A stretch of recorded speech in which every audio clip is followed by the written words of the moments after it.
In the future 3, Africans will have a podcast that exposes all my efforts to convince the blacks that black capitalism will help them.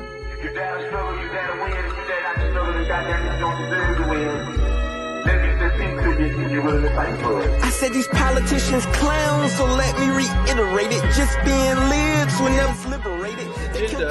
Has been given a lot of attention and a lot of resources where we've literally turned some reactionaries into celebrities and given them hundreds of thousands, if not millions of dollars to go around the world to oppose our effeminization. The stats show we only care about our figures. $1 trillion of critical minerals in Ukraine. They could be the richest country in all of Europe. I don't want to give that money. And those assets to Putin to share with China. If we help Ukraine now, they milking our chocolate, we think we rich. They give us some chips so we can brag. Ay, why they own the potatoes and keep the bag? Ay, now you stacking your Pringles and I ain't mad. Ay, gotta sell that black soul for whitey's cachet. We're not a racist organization because we understand that racism is just a byproduct of capitalism. Everything will be all right if everything was put back in the hands of the people. And we're going to have to put it back in the hands. My paper chasing past to have me feeling like a hypocrite. The dollars can't compromise the change I'm trying to implement. I use the mic to keep Decepticons at bay with the same qualms as Noam Chomsky and Kwame Ture, hood socialists. With a new era beret, it's like they neuralize you. We just redo errors, it's crazy. They got new Elijahs, Xing out black messiahs today, trying to neutralize us, just COINTELPRO away. Hey, loyalty, it's rarely immune to pay. These coons come buffoon for the Klansmen that they obey. They discard us, disregard us, we take them back anyway. We easy prey, it's evident by the precedents that we lay. Well adjusted to injustice, our people in disarray. Feel the terror from mega ever scared to go disobey. We recite the words, they sharing the play. And the millionaires are paupers. Right. Worldwide net private wealth stood at $450 trillion in 2022. That I just, and to Diallo's point, remember what this number means. This is money. This is wealth produced for private ownership by all of us, extracted from all of us, in all that we do in the economy. If they're not educated, they want more, and before you know it, they'll be capitalists, and before you know it, we have Negro imperialism.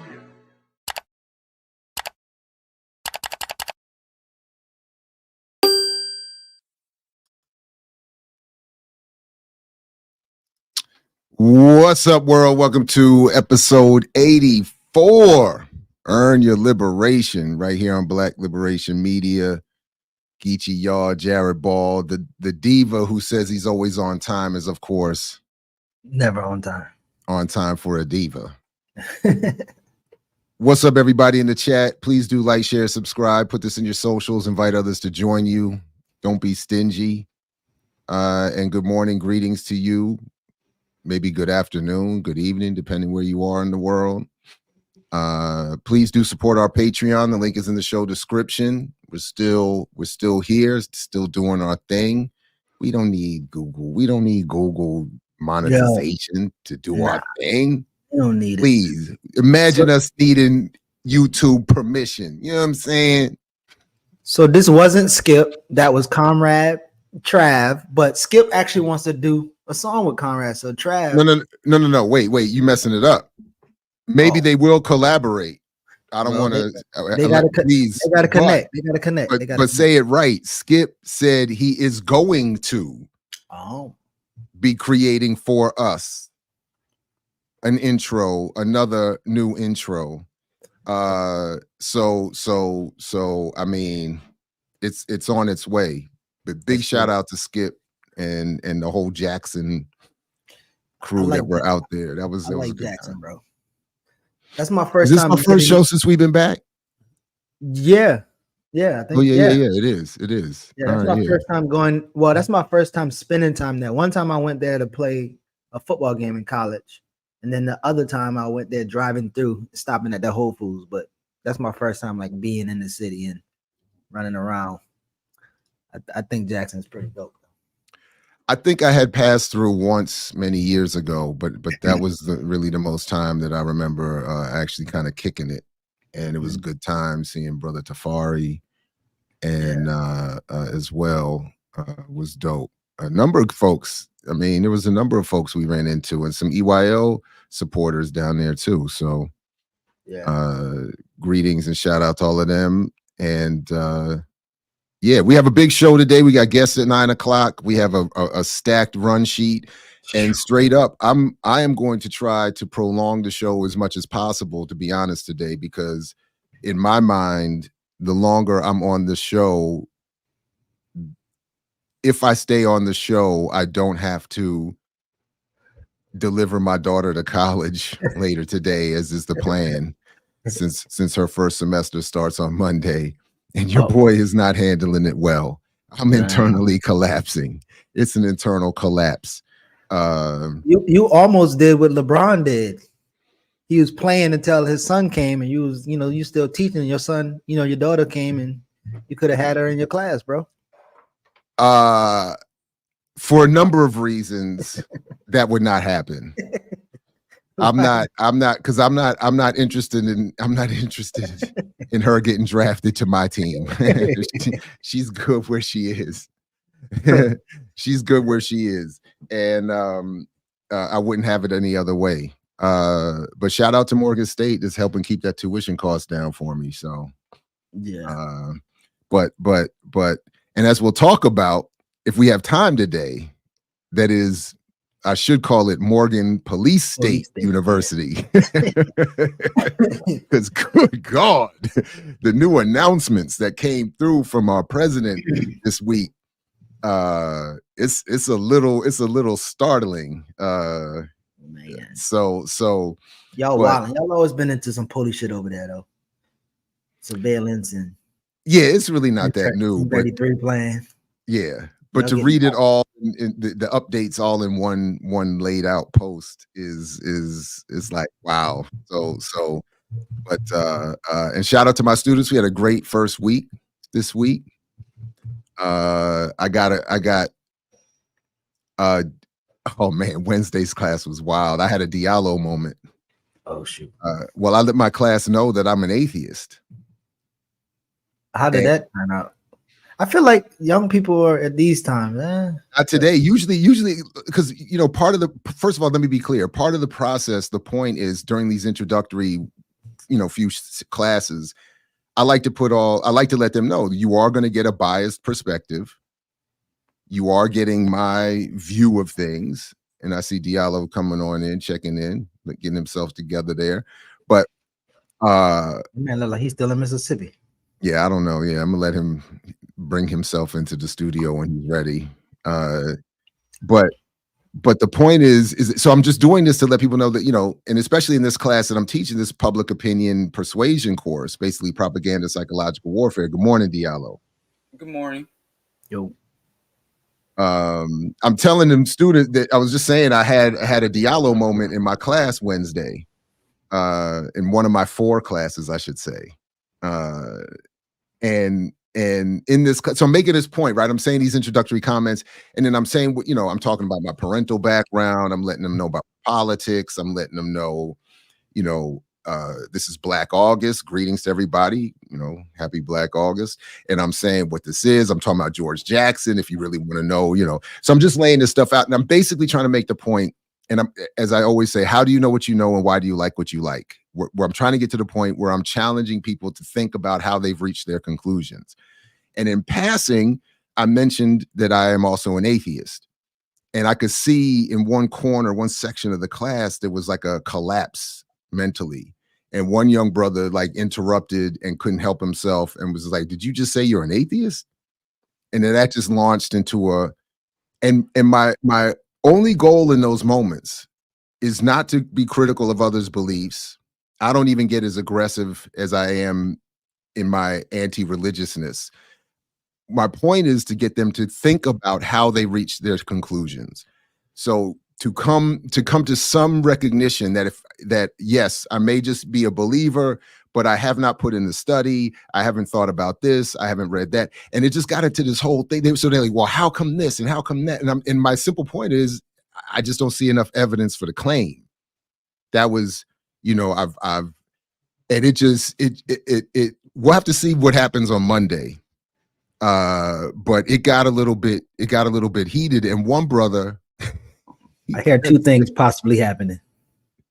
He kept saying, because I mentioned, I was like, well, there's issue of translations, there's issue of languages, and he kept basically saying, that he could do all of that.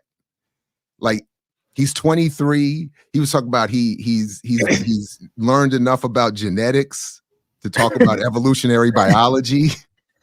He said, I said, but do you read Hebrew? I was like, I don't, he said, I've read 16 translations of the Bible.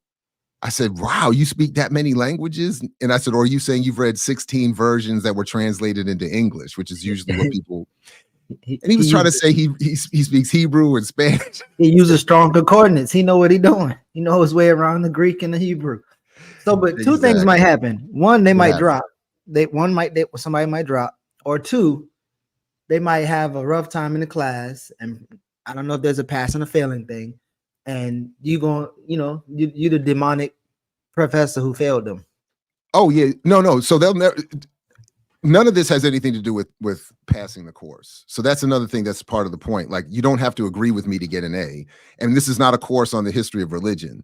So if they do the assignments and stay and they don't, and usually this is the case, there's usually one or two that I get in every class that have some sort of a little bit of attention. I suspect this crew is going to stay because in the end, I think it becomes with few exceptions, more of a fun exchange. And then when we get to the work itself, but nobody's going to fail over this. They might drop a couple times. People drop, but I'm talking more so if they don't have a good experience in the class and don't do the work. And well, if you don't do the work, then I have no choice. They'll blame it on your godlessness. Oh yeah, maybe, but that's okay. Well, they have so many to choose from: my communism, socialism, Pan-Africanism. They don't You know what stands out to me? What's that? You're not critical of other people's beliefs. When you get an immediate and direct example of how people's beliefs can literally, despite how they impact the rest of the world, destroy their own capacity to think. And you can't be critical of that. I mean, let's say you had a white aggressor, a white nationalist in your room. Like, well, I'm not here to be critical of your beliefs. I don't understand when we deal with every other belief system, we can go to town.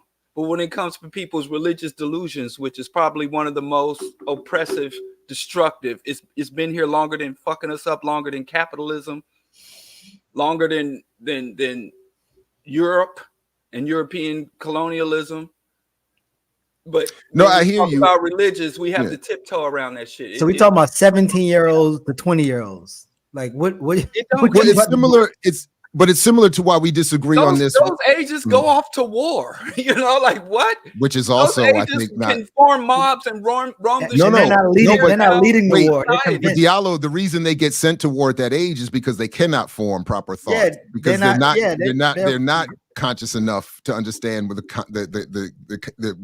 they're being sent to.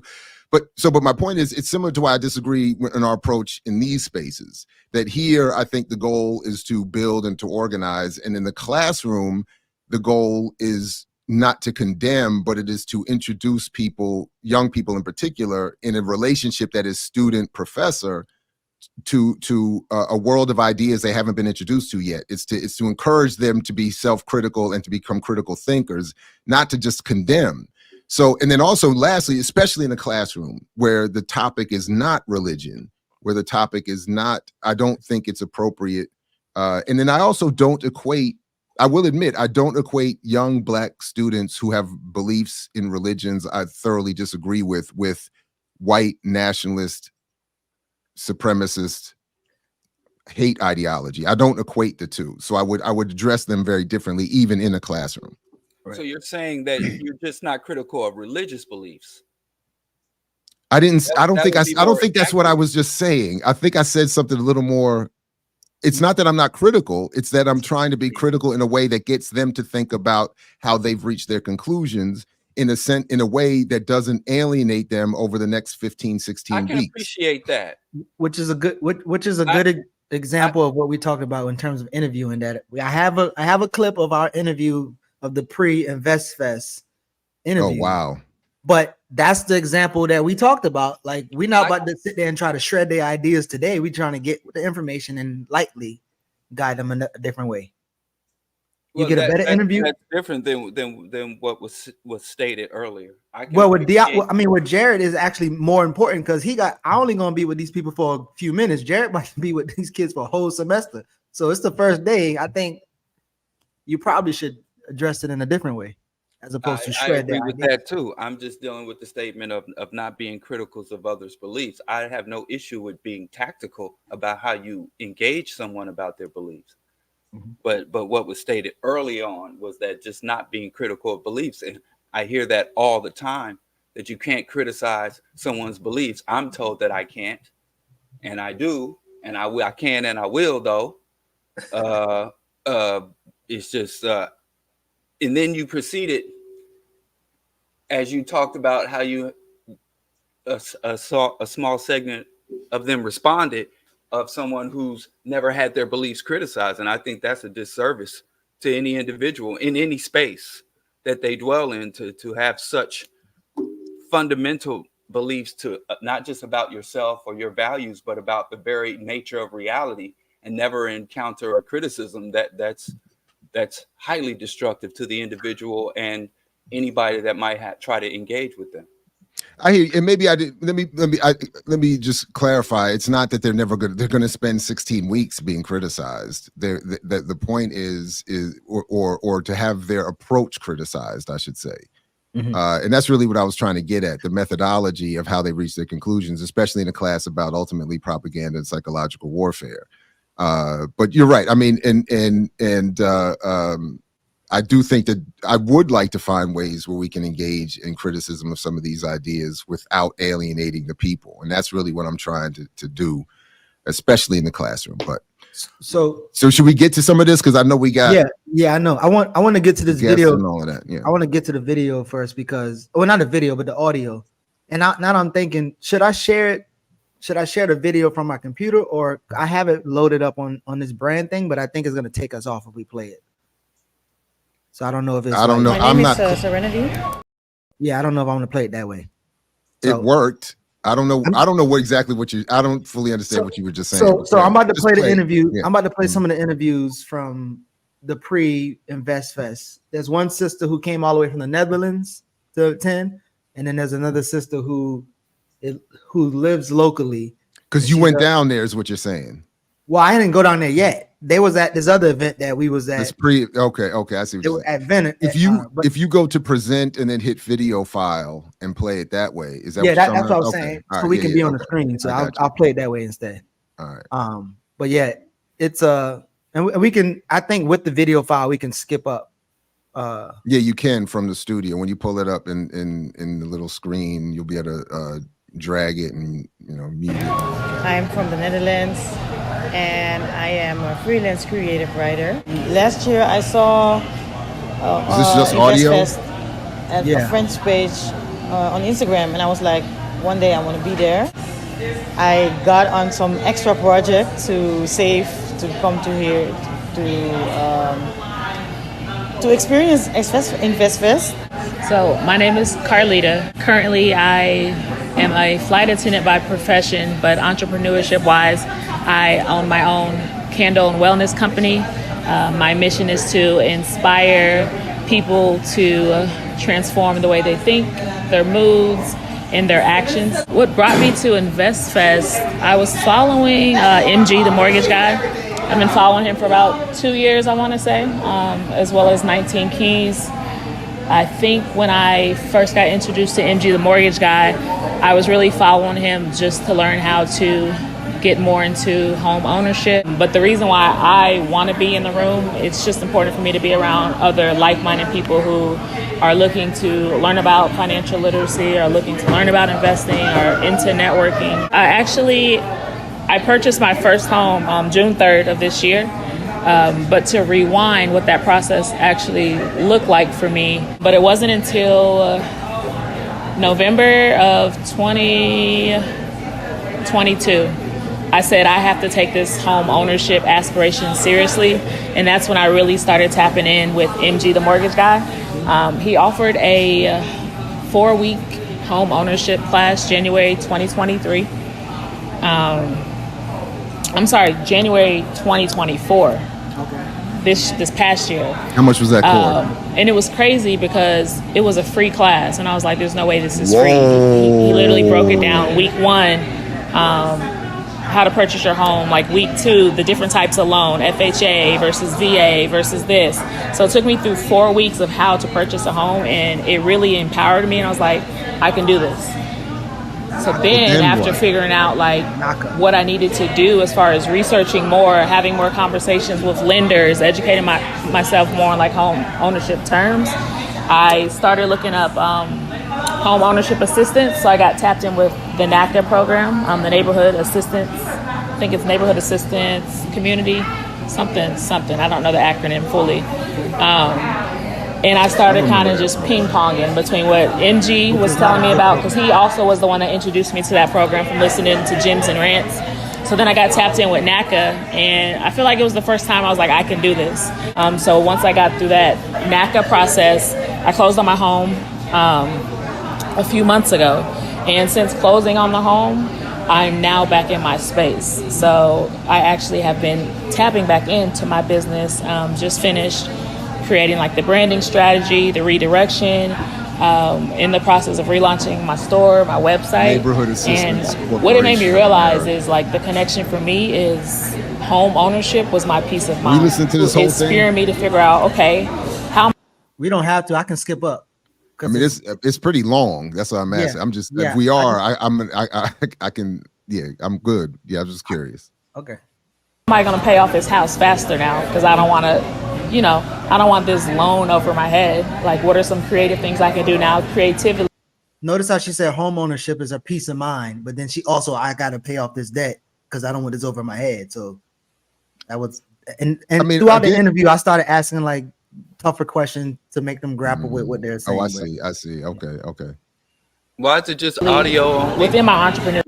So one of them didn't want to be videoed, and so the other one just said, cool. And I didn't, I asked them for their consent of audio, video, or just written down, and it was cool with the audio. Good job. That's cool. Leadership aspects to either rent out the house or do more things with my business. So I would say like that's kind of where I'm at now, is figuring out how to use my entrepreneurship ambitious goals to pay off the house faster. Hands down, just the knowledge, the financial literacy, just the education, just not knowing, because I was blessed to come from a background where like my mom and dad were able to make it out the hood and like change the trajectory for our family. So I did get to see what home ownership looked like. But if you're not like, if it's not being talked about still, if you're not like breaking down the steps, this is what you need to do, like, to me, it always seemed like it was just so out of reach. It was very intimidating. So to answer the question, I would just say like lack of knowledge and then lack of influence. Like you need those people that you're either learning from or they're either feeding into you, or you see their example to know that you can do it.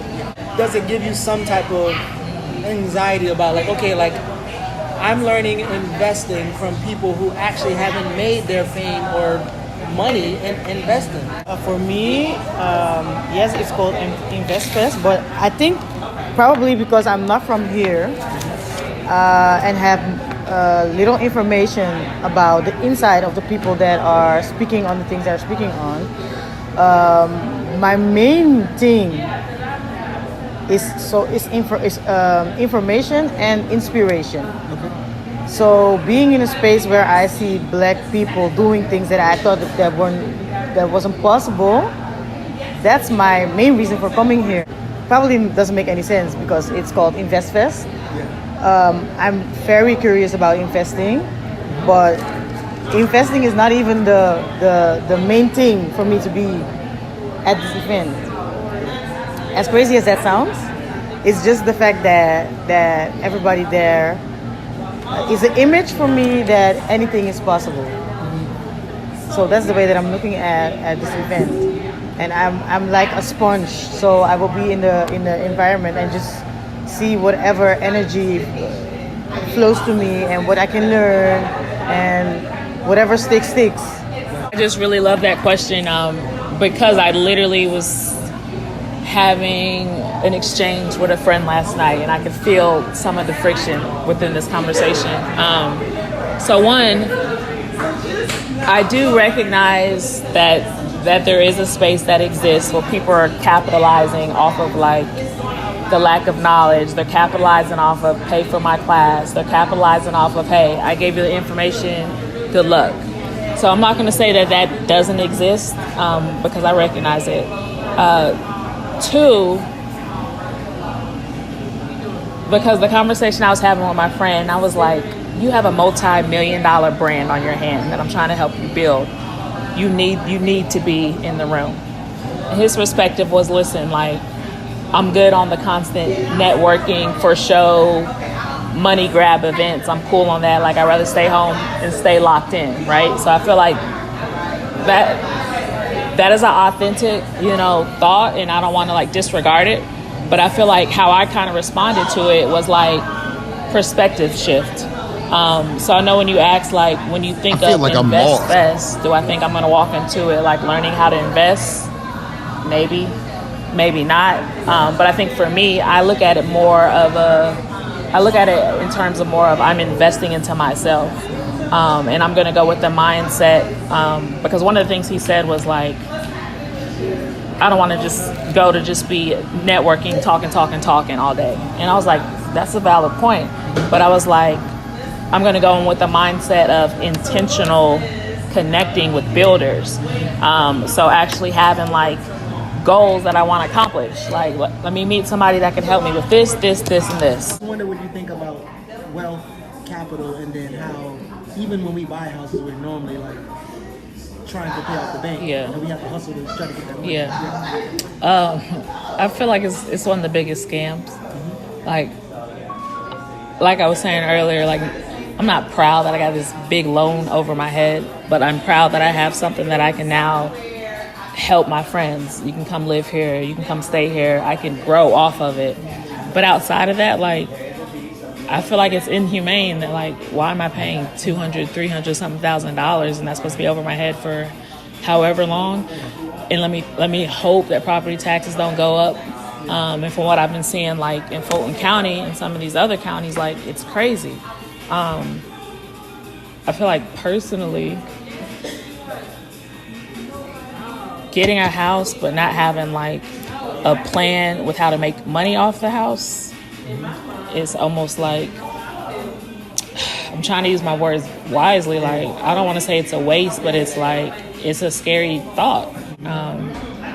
But I think at the end of the day, and even like when I think about InvestFest, like, if we're not able to leave with a plan of action to how to like improve our circumstances, then it almost will just feel like a money grab. So I feel like that intentionality has to be there from us as individuals, because if not, it's just like the rich are getting richer and you're just, applauding them while you're trying to figure it out.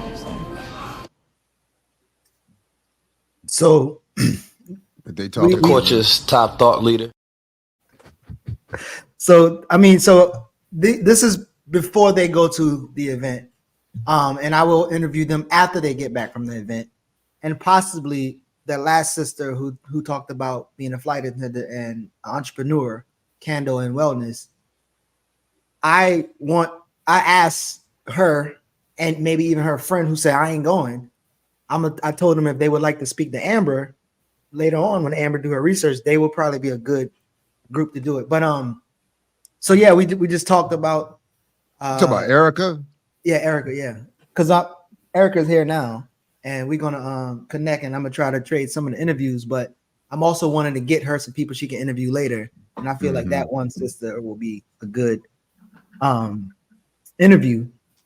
But so this is before they're going into the space, and we had like a more extensive conversation, and I kind of like started highlighting contradictions for them, and they was kind of taken aback, especially the sister from Netherlands, because she just came for the vibes, and then when she realized there's a lot of other shit going on and some weird shit, she was like, oh, like she was like very appreciative of it. And so once they go experience it, I guess they have maybe a slightly different lens, and then maybe they'll see how to engage it. But the sister who's a flight attendant actually forgot to get her a ticket. The Netherlands sister reminded her, and she just bought her ticket like that day to go, and she was like, I'm gonna make the best of it. But yeah, any initial thoughts that y'all have or heard in some of the things that was said throughout the interview? Well, first, I heard a lot of anti-capitalist sentiment in their pro-capitalist approach to life. Like Bobby Rice said, we've been in this country the longest and we understand it the least. At the very moment that they are talking about their opportunities and elevation within capitalism, they proceed to lament the condition of capitalism. My very first house, my wife and I ever purchased, we bought through NACA. And that NACA literally came into existence. Not that I'm promoting NACA, wouldn't go through that experience again, but it came into existence as a result of as a protracted battle against banks and capitalist investment in property holding. And it was a fund that the banks were forced to put aside for basically supporting workers. It was basically another New Deal type program that was created by social activists fighting against investors, fighting against landlords, fighting against the banks. So as someone directly benefits from a program that came about as a challenge to and an alternative to the capitalist structure, and then where she talks about investing in herself. And I always remember years ago, I read about how they want the market to inundate every aspect of life. Mm-hmm. So before, the market was something you would gather your wares, go to the market to buy, sell, and trade, and then you go home, and there was home life, there was personal life, there was even religious, spiritual, cultural life, and then there was market. But now market inundates every aspect of our thoughts and beings. So now it's I invest in myself, when the very concept of investing is putting as little as possible and taking out as much as possible. It's not a positive concept, but we want people to invest in themselves, and we want people to invest in our communities. And investment is not a positive. By definition, it's a predatory process, especially under capitalism. So the internal contradictions that they have, and then as it kind of goes all the way back to Ice Cube's contract with Black America for American wealth, where he said capitalism is the greatest system, and then proceeded to suggest programs and initiatives that violate all of the fundamental concepts of capitalism in practice and in philosophy, in competition, trade, maximum efficiency, and all that. He was proposing not necessarily socialistic, but welfare programs so that Black people can derive the benefits of capitalism. So just the contradictions there are very powerful. The only thing more powerful within this InvestFest arena than the contradictions are the propaganda, which stands out. Yeah. So Jared, before you go, one of the things that, so as we started talking, and again, throughout the conversation, it got more, and I don't want to say intense, but we had tougher conversations. And in fact, like, we stayed a little bit longer, but one of the kind of catchbacks, she was like, well, have you gone? Like, do you think it would change if you actually go? And I'm like, yo, I've been around these people for almost 10 years. I've been in, we studied them. We it's part of research. Like, I mean, I don't have to go in there to know the objective and what they're going to say. And, so for example, we was at the Vegan Social on Wednesdays in Atlanta. And that's kind of like a small scale InvestFest, right? So there's a bunch of entrepreneurs around selling you things. And a dude I know from Detroit is down here. And he was telling me how, like, I started sharing some stuff about InvestFest, and he was like, yeah, man, that's deep. And And he ended up saying like, well, I'm selling these crystals and these silver thing to get people to, like, I don't know, have a spiritual experience so that they can understand these things. I'm like, no. I said, no, the crystal and the copper is not going to help you understand capitalism. But anyway, yeah, but go ahead, Jared.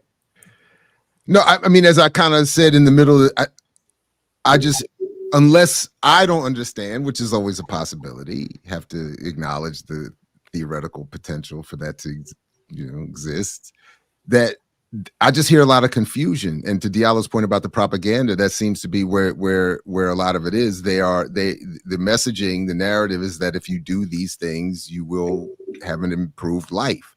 But as you start to think about it and talk it out and actually try it, it flies in the face of lived experience, reason, logic, and everything else. So I just heard, and one of the women that was speaking, I just kept hearing, I kept hearing the talking points, the mindset, the attitude, the whatever, it was all that kind of, and I think she said mindset like 3 times, 4 times, something like that. And I'm like, well, and it reminded me, because again, by the way, did a little video about it on I Mix What I like, share, subscribe, all that, please. But one of the things I had ran into this week in the classes is that every semester when I ask students, what do you want?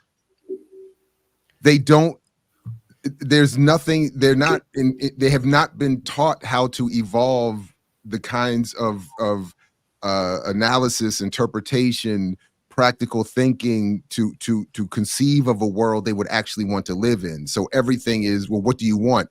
I just want things to be better. Well, what's better? Peace. Well, how do you get peace? What kind of peace? I don't know, just where we can relate. And I'm like, I get it. We all have that general, but the specificity around, well, what would you actually like to see is it's reduced to these talking points. And that's what I think I was hearing in that short exchange there. So I think, again, the approach to allow people to answer a question, a basic question, and then go from there, as we talked about and Diallo was saying, it allows them to answer the question, but when you push back with more critical thought, they also shift. My bad, you don't miss a thing. You're right. It's shameful. It's shameful. They also shift. So I think she kind of shift, and that's why she said, like, oh, I know that people are capitalizing off of lack of knowledge, but despite that, my mindset is to go in there and meet the people.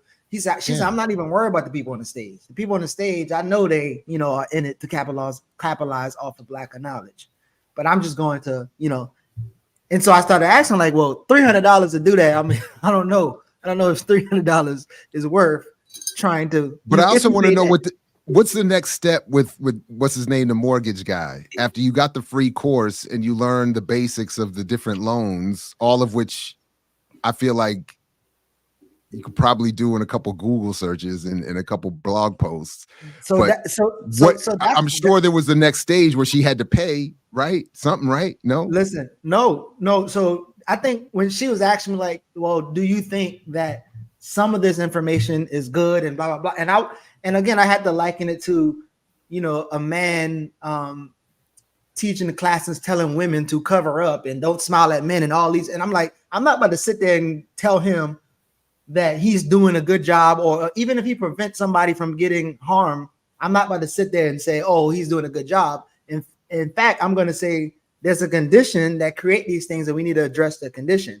So yes, maybe these people can tell you something good, but even her example, that program isn't something that he created. And as you said, she could have Googled it. Mm-hmm. And at one point she said something about, she was reading up on the program and then she was comparing what the program was saying or what MG, the mortgage guy, was saying. So essentially she didn't need MG, the mortgage guy, to find out about those home loan things. But I think she didn't want to like express that. So she kept going back. It was him. And, so I think it's one of those things. Wasn't that free though? That was free. It was free. But here's the thing. When she said that, when she talked about, like, her tone kind of elevated, like, and it was free. And it made me think about drug dealers that give you the first hit. That first sample. Because now here you are at InvestFest putting up dollars in exchange for that free knowledge you about to pay, you know, for that initial hit, that initial rush. You're going to be chasing that for the rest of your life. And then, you know, she started speaking like a socialist. Like, I shouldn't be having to pay for housing and all that. She started speaking about socialists. But I did push her into that. So I pushed her into, I said housing is a human right and the industry of housing is predatory. And like, what do you think about that? And then she was like, that's when she started answering that question. And I mean, but that was a goal in terms of letting them, again, I let her, you know, I'm gonna let you finish, as they say, flight attendant, entrepreneurial. Her candles smell good, by the way. She makes some good candles. I mean, I didn't buy it, but I should have got some candles.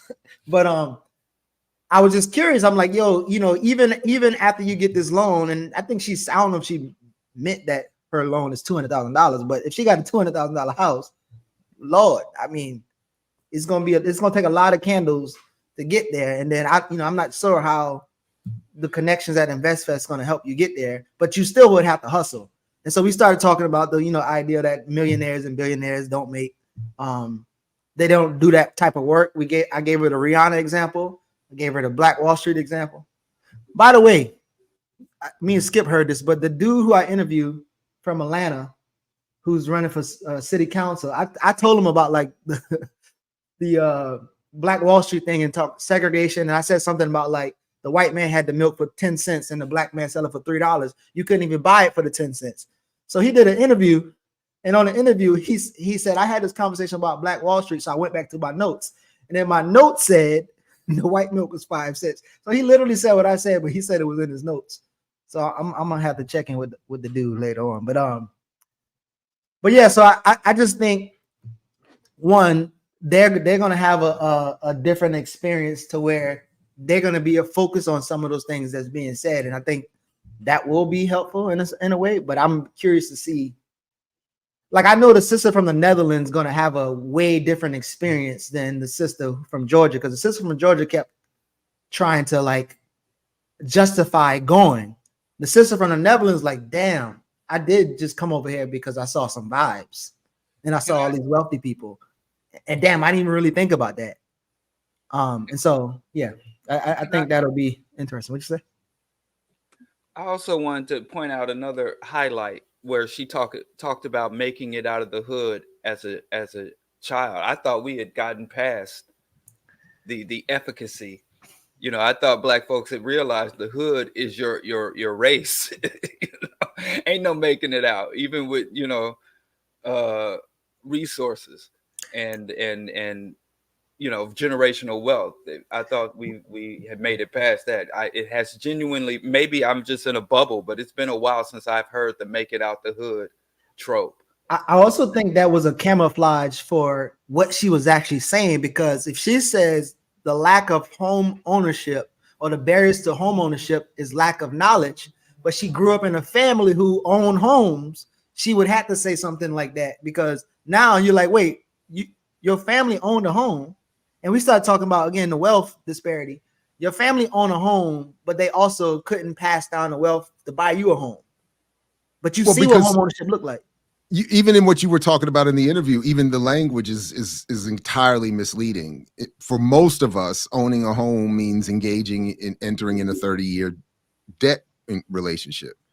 To the point that the woman was saying in your interview that oh yeah, I own a home, but now I got this bill, this monthly bill for you know, at least a generation. So and then never mind, you know, I think if I heard Michael Hudson and others correctly, we're not too far away. The next bubble bursting, and that home ownership that we saw in 2008. That was, you know, black and brown people lost, what was it, 200% of their wealth or whatever it was, something like that, when they lost all that housing, because the quote unquote home ownership is a debt agreement. So and then it's And then, yeah, and I think Elon makes a good point when raising this issue of if I'm reading this in time, maybe I'm misinterpreting, but the shame around home ownership and losing home ownership and all of that is another abusive thing. I mean, the idea, to your point about it being a human right, the idea that anybody's wealth or social status or anything should be wrapped up in having any dwelling, never mind something that they quote unquote own is yeah. So. Yeah. So I when I was telling them about the Steve Harvey interview on EYL, the little one, Earn Your Leisure, I said that Steve Harvey said himself he was in debt. He had to pay tax $8 million. At the time, his net worth says $50 million. And logical math was said just give the 8 away so you can be all right. But he said in that interview, he said we don't have it like it looks like we have it. He said that in the interview.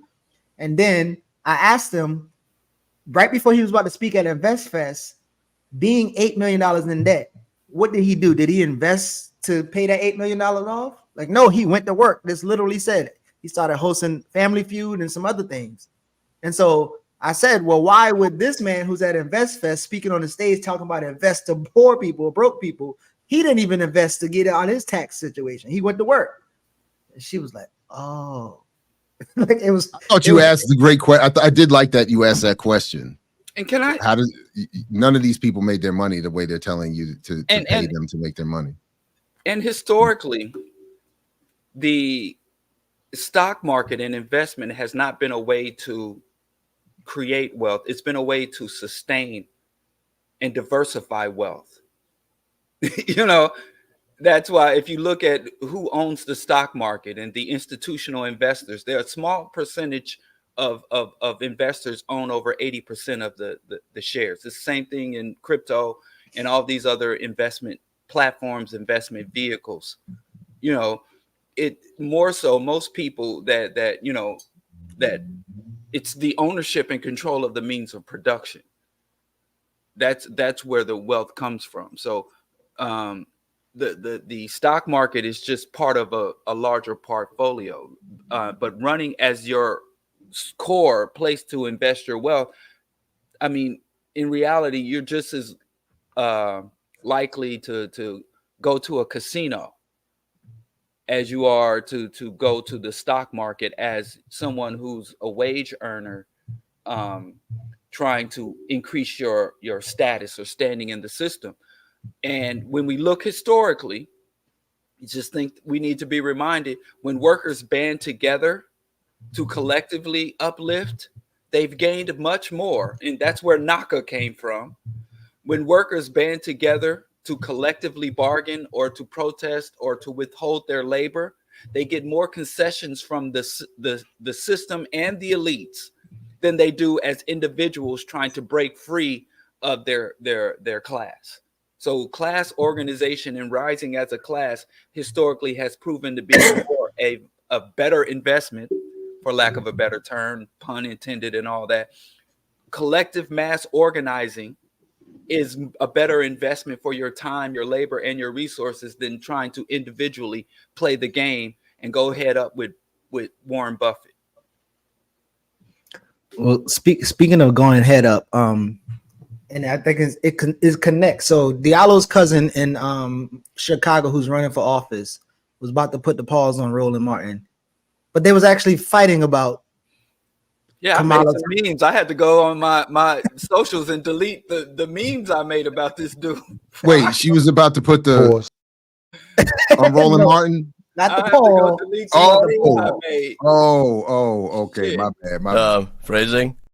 Media, get rid of all of my criticisms and little shit that I've. But they were having a beef, and I think it's on Instagram. And in the video, they was having a little Twitter beef, and they saw each other in person, and he was about to, handle him. But what they was arguing about was Kamala's housing plan. I gave you enough pictures.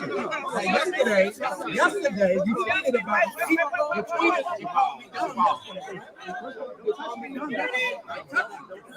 it. Security. Is that Netfa? Why did she call that Netfa breaking it up? Why did it look like Netfa? That's not no Netfa, bro. Dipping in there at the end, breaking it up. Tell Nefa to let that go. Look at look at Nefa right here. That Nefa. Look at that. That's not Nefa. No, that man is a lot younger. Look at that face. You don't want to see that rolling face right there, boy. That means you about to get that work. Yesterday, you tweeted and called me dumb yesterday, right? So if you skip through some of the things, you'll see them kind of going back and forth, and Roland call him dumb. You know how Roland do on his social media, like he asked if he was dumb. He didn't call him dumb. He inquired about. Let that man have the Chicago moment. Are you that dumb? He inquired about the level. That's an inquiry. Yeah. That's not a statement. Right. Exactly. He's just asking. Like I said, I had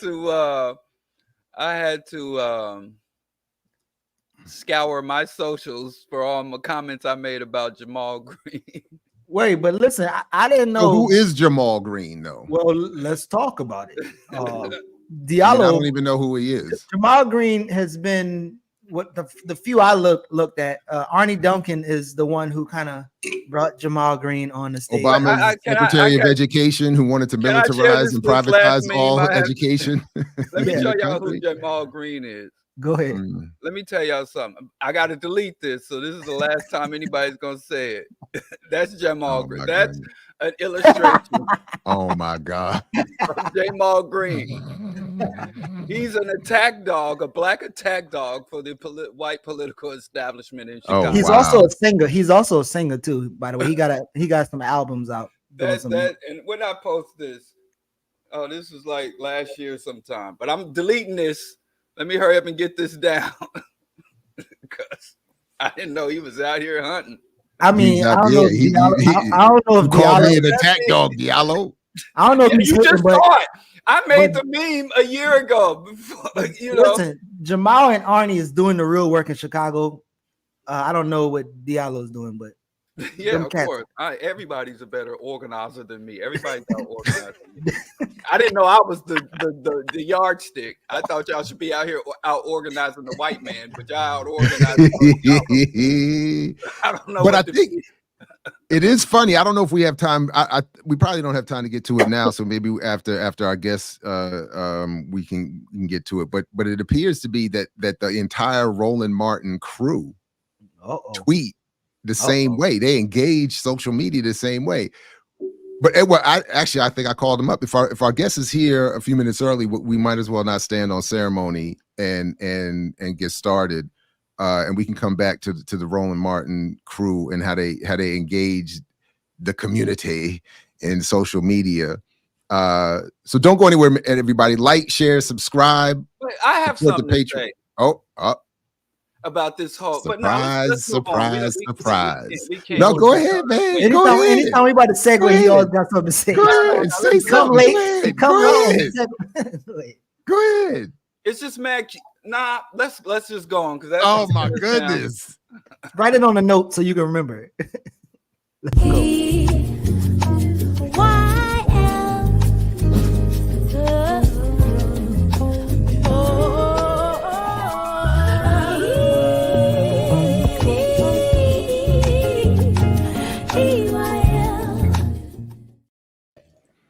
All right, everybody, welcome back to Earn Your Liberation right here on Black Liberation Media. And of course, we are now joined by Omali Yeshitela, who, among many other things, is the chairperson of the African People's Socialist Party, and who finds himself with his comrades in some what appears to be just some absurd charges. But Chairman Omali, good to see you again. Welcome to the program. Hope all is relatively well. Greetings. Thank you so very much, comrades. It's good to be with you. And I want to appreciate what you're doing to help us to break out of this sort of information isolation that's imposed mostly on our movement all the time. I mean, even as we attempt to engage in this war of ideas, the people who control these platforms try to make certain that we cannot contend effectively. So I really appreciate being here with you. Thank you so much. No, right on. So if you would, I mean, if you could just give us because I admit reading about it, hearing about the case, it sounds beyond absurd and almost laughable. Okay, go ahead. My bad, Diallo. I see people. Go ahead, everybody. Go ahead. Go ahead. So before we get into the serious stuff, I want to ask this question. So, Chairman, we've covered Claude Anderson, I think a week or two ago, and it made me do some research into his work, right? And when he was under the Reuben Askew administration in Florida, he mentioned the African Socialist Group, and he was saying like nobody in Florida is serious and blah blah blah, but the African Socialist Group, they're serious sometimes. so and he's on record now saying how socialism is bad, blah blah blah blah. But I wonder if you remember or have any memories or experience with, I don't know if Claude, but even may I say this about Claude Anderson? He worked for the governor of Florida, Reuben Askew. And we were involved in a series of struggles in the state of Florida. And I had been arrested, charged, tried, convicted for grand larceny, for having torn down a horrible mural that was 8 by 10 foot mural that was in the city hall of St. Petersburg, Florida. This happened something like 4 months before the Panthers went into Sacramento to the state legislature and with guns, that demonstration. So we're doing a lot of work. There are all kinds of issues going on. The Reuben Askew was the precursor to James Earl Carter. He was the Southerner who was going to help them break out of. You remember there was a time when a Democrat could not get elected president. And this is, the Nixon Southern strategy had just wiped out that capacity, contributed to that. So, so they had chosen Reuben Askew. He was going to be their guy. He was a Presbyterian Sunday school teacher. He was just a good Southern white guy for this era that they were trying to go into. So he was the one.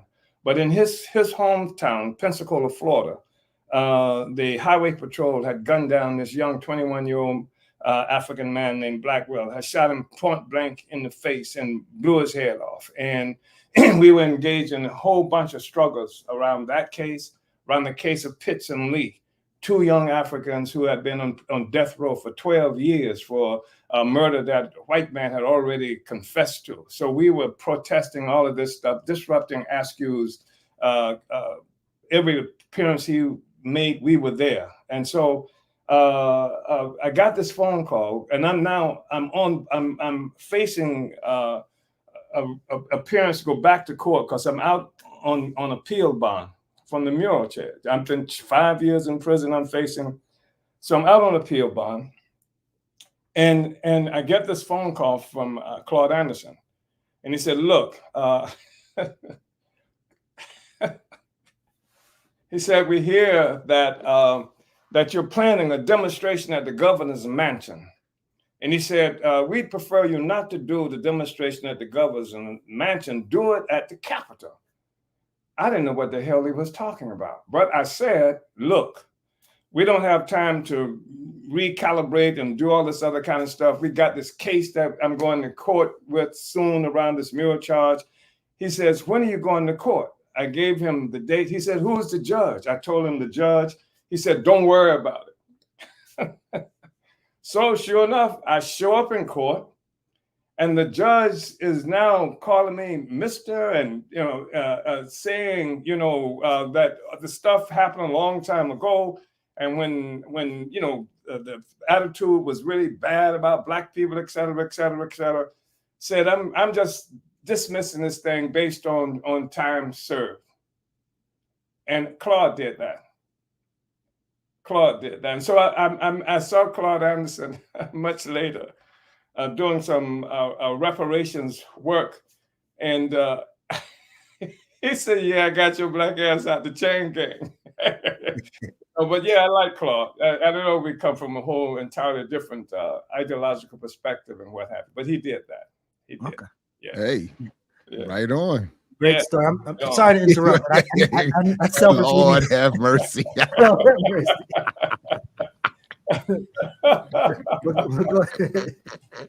But go ahead and get into it, Jared. My bad. Yeah, Claude did that. No, Diallo, I thought you wanted to say something too, but go ahead.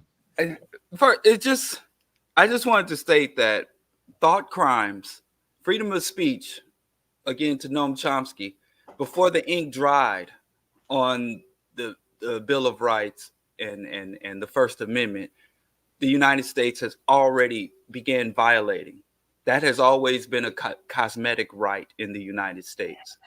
And thought crimes have existed in the United States. And this whole freedom of speech, freedom of thought, it's just part of the U.S. marketing and branding. It's never been a part of U.S. practices. So it always kind of surprises me when the general public or the masses of the population see literally thought criminals being persecuted and prosecuted, that we're so shocked. Like, I thought this was America, like that South Park. I thought this was America. And this is not a deviation or an anomaly. But I guess I'm getting kind of ahead of on the discussion.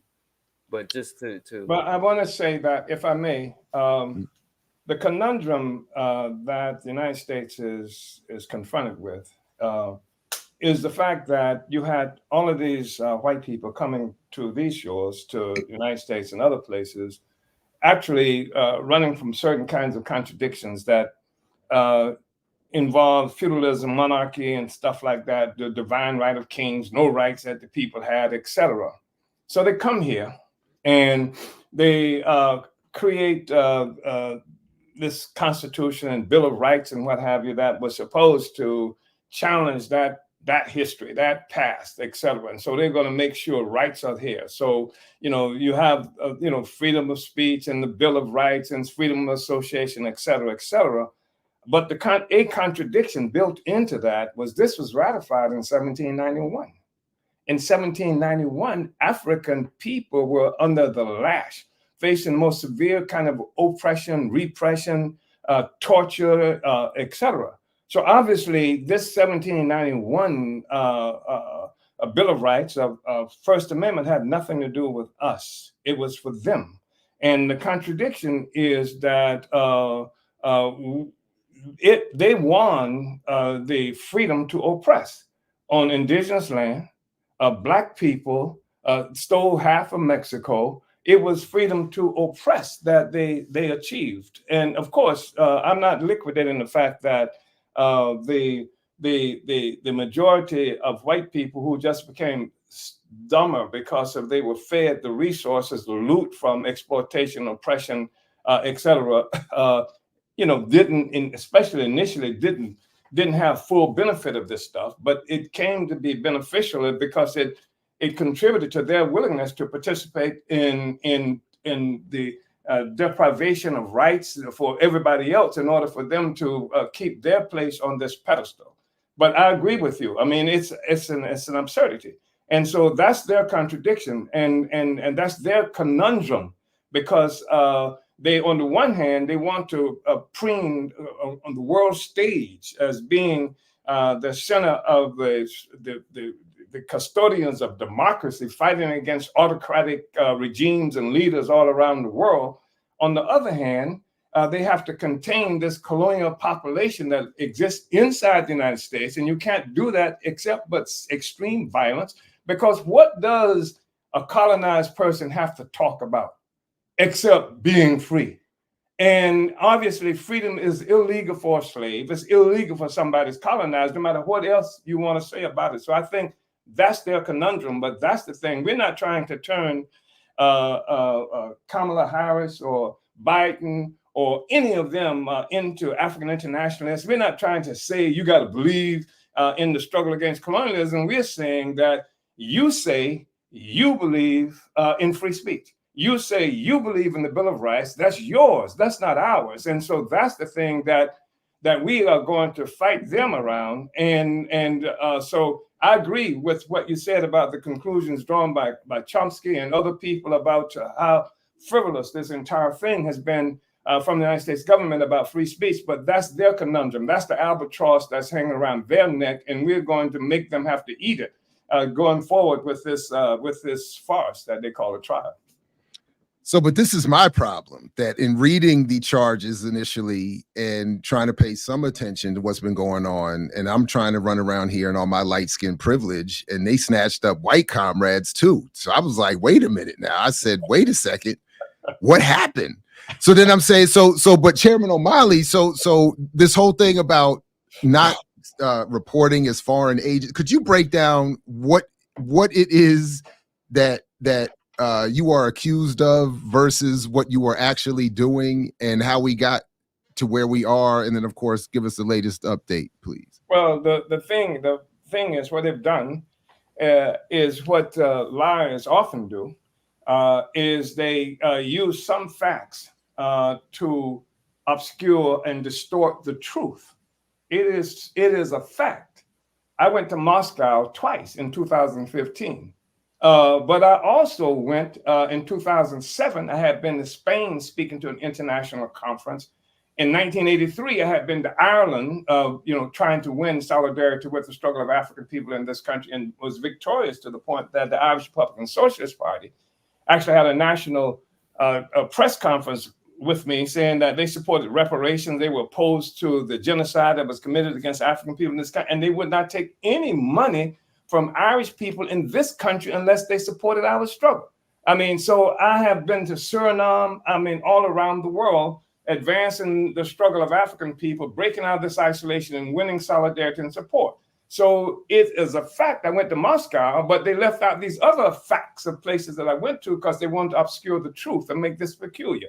I think in I traveled something like 65,000 miles. I've forgotten what year it was, but I was always moving, trying to break us out because they had killed King, killed Malcolm, killed 30 black members of the Black Panther Party, I think in 1968, 69, 68 alone. And so we were breaking out of this thing, taking the struggle all around the world. So that's what I was doing. And so they say, I went to Moscow. When I went to Moscow, I became a Russian agent. Or I became a Russian agent before I got to Moscow, but sometime within that time frame. So it's a fact I went to Moscow, but it's a lie that I became an agent of Russia any more than I became an agent of the Irish Republican Socialist Party or the Spanish government, whose NGO, who promoted and funded the NGO that brought me to Spain in 2007. They said that that we ran a campaign for city council and for mayor in 2017, 2019. The city council candidate was a young woman, I think she was 20 at the time, Akilia Anayi. The city council candidate was a white guy, Jesse Neville, who was one of the defendants in this case right now. So they said in this instance, we ran reparations for the first time in history was on the ballot. We asked people to vote because our campaign was around reparations, it was around gentrification, make the South Side black again. This was out there. It was we had debates. We had one debate at the Hilton Hotel, downtown St. Petersburg, Florida. And the debate got so serious that they sent 27 carloads of cops to the debate. This is a debate campaign. Nobody pays attention to these debates until we got involved. And that was bringing masses of black people into political political activity. So I sent 27. They changed all the rules about debates, campaigns, etc. after that. So they said the Russians paid for the 2017, 2019, which is obviously true.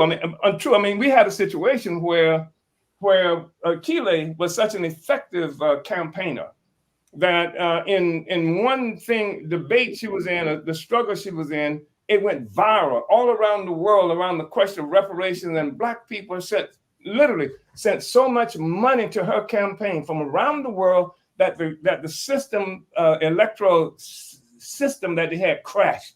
Boom, in a matter of just 3 or 4 days, all this money came in. We had to send it back because we couldn't take the money from out of the country. And there's a record that would show this money was sent back, etc. But they said the Russians paid for that campaign. They said because we participated, organized when Fanon's daughter was in the United States, going around the country with the United Nations, holding these meetings around the conditions of African people in this country. We went on a tour. We followed that everywhere she went. And this was in the winter. We had to call it a winter tour. We had to set up tents, everything, and participated in those debates and what have you. And they said, and then we were having people shine on something that we had put forth when Africans charged genocide. And they said that the Russians are the ones who initiated that, not us. And, you know, they would liquidate 1951, 52, when Africans were at the United Nations, we charged genocide. They would liquidate the fact that in 1982, we held the first tribunal on reparations for Black people in the United States, for the first quantification of value that was stolen from Black people ever recorded happened in that thing. And we used international law, including the United Nations Convention on the Prevention and Prevention of the Crime of Genocide. So they would liquidate all of that. So that's what part of the crimes that we are supposed to. And we also had a Russian during right before this Ukraine Russia thing broke out. We had a Russian on one of our news things, Burningspear.com news thing, and to talk about what was going on. And so that was evidence that we were hired by the Russians, etc. So that's part of what it is that they've done. And so to charge us like this is George Orwell, the 1984, the thing, he says that who controls the past controls the future, who controls the present controls the past. So the thing is that to liquidate all the contradictions, all the complaints, that at the height of the struggle that has reemerged around this Black people, around George Floyd, around Mike Brown, around all these people being murdered, to liquidate criticism of the United States government. And if you remember, there was this thing going on. Facebook was blocking people because you're saying this and that, and they've claimed that the Russians are responsible, disinformation, etc. Anything that says that Black people, Mexicans, and other people are being oppressed, that's the Russians. That was the Facebook was launched. That was the first I saw of it. And now we have the situation where they're saying any criticism of the United States about the condition of Black people is Russian, so that you don't have any legitimate criticism if you say something. And then what they've done is we filed, our lawyers, we had an extraordinary team of lawyers, filed a motion to dismiss the charges and said, look, we can bring somebody, a witness who will testify that the position that the African People's Social Party and UhuruMovement has around Russia and Ukraine, we can bring experts, professors, etc., to have the same position, and that it's true. They said, well, disinformation, it's not a matter of whether it's true or not. It can be true, but still disinformation because it embarrasses the United States or something to that effect. So this is what we are dealing with, and it is thought crime. It is thought crime, and that's a real critical kind of thing. I was arrested in Gainesville, Florida. 4 days after the murder of Dr. Martin Luther King.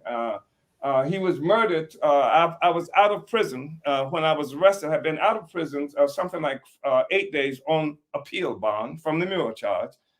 4 days after I'm out of prison, I'm asked to come to Gainesville, Florida, because Africans are engaged in Black Power activity and in jail. And I'm, the center of the whole Black Power movement.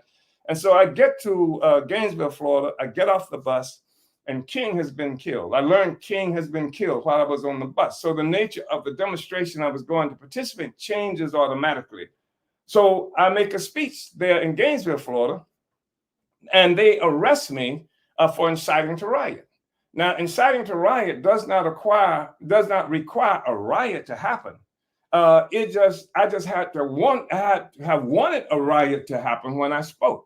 And you talk about thought crime. So I was thinking about a riot, and they locked me up.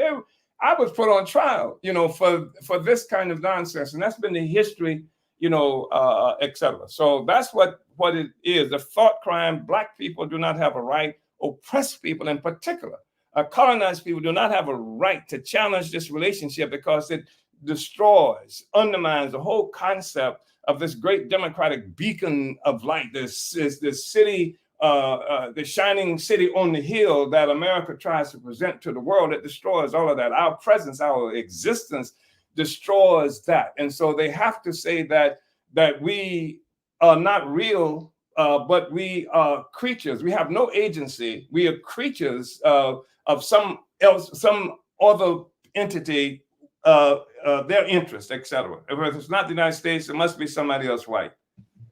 Yeah. So Chairman, you talked about your really good team of lawyers, and I see you actually have a coalition of a wide political spectrum. You have, I think, New York City councilman. You have the Vincent Nemo's brigade. Talk more about like the coalition and even some obviously elected officials in support, and then what could people doing watching this, how could they support and help? We've initiated in St. Petersburg, Florida, and it's happening now, Freedom Summer. And it takes its name and spirit from the 1964 Freedom Summer that happened in Mississippi, fighting against the same kind of terror that was impacting Black people and also just the right to vote. And as a consequence of that, people came from all around the country into Mississippi. And the objective in part was to get white people into Mississippi, because knew if white people came into Mississippi, the media would follow. And because there had become the folk in this country had apparently become disinterested and bored by the civil rights movement, Black people being killed. And so the white students, and of course, as you know, Comrade John mentioned the white people who were arrested with us. On the first day of Freedom Summer, 3 people disappeared. 1 African, Cheney, 2 white guys, Goodman and Schwerner, and they were murdered. And so this blew it up. But people came in. This is where many people learned to be organizers, because that was on the ground work. This was pre-cyberspace pretensions. And so people were working on the ground. This was where real friends emerged, as opposed to those friends that people pretend they have, to like Facebook and other things like that. So, we are rebuilding that whole kind of massive movement, bringing people in and organizing on the ground, talking to people, going door to door, dropping propaganda, having Sunday rallies on a regular basis, bringing as many people as we can into this process to organize around this thing. And so, I mean, this is how we are functioning right now. Even as I'm having this discussion, there are meetings happening, like to deal, like with this and bring people into this process. So the fact is that there are scores of different kinds of organizations. I mean, there's the Green Party. You mentioned Comrade Charles Barron. There's a former alderman out of St. Louis, Jesse Todd.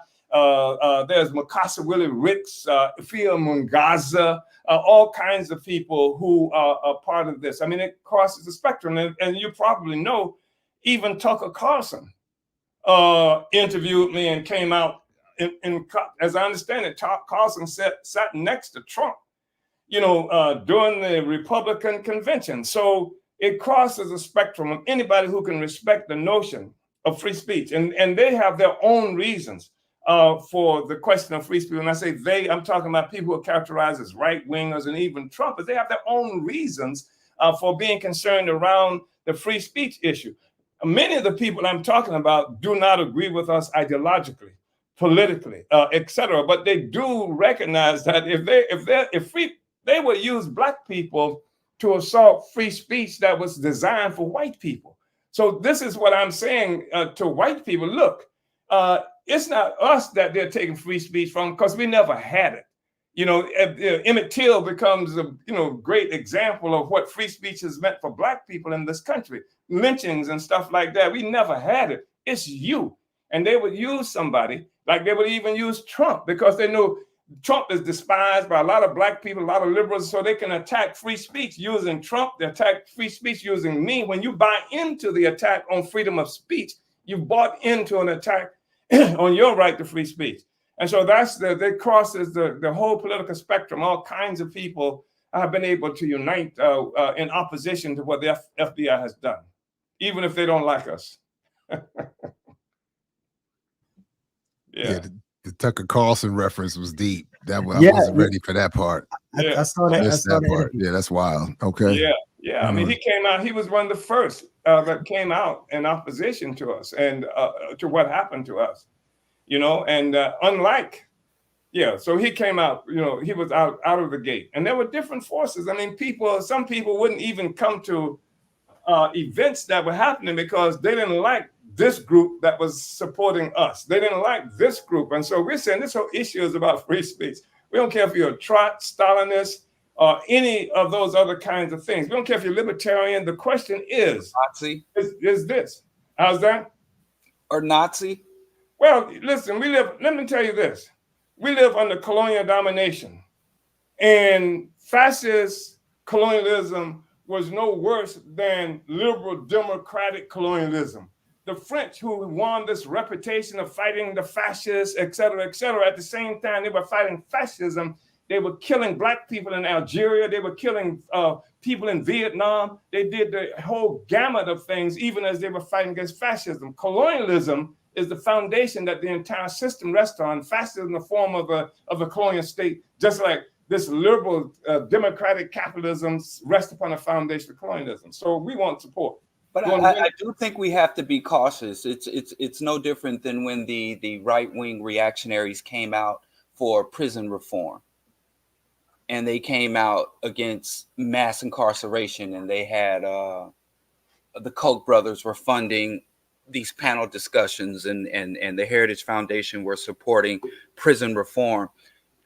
It's no different because the right wing will just like the liberals will graft themselves on to Black causes or feign sympathy for Black struggles to feed their own agendas. Because Tucker Carlson, who his network has been sued for billions of dollars, have actually engaged in the very crime that you are being accused of. They're actually materially guilty of trying to upend an election to the extent that they've raided the Capitol during an election confirmation and smeared feces and urine throughout the U.S. Capitol and stole. So again, I think when someone is being persecuted, you have to be mindful of aligning yourself with someone who's being justly and appropriately prosecuted. And so when they can graft and extract from Black struggle, Black suffering, and the legitimacy of Black people for their illegitimate gains, I don't think that's a partnership. That's a predatory relationship.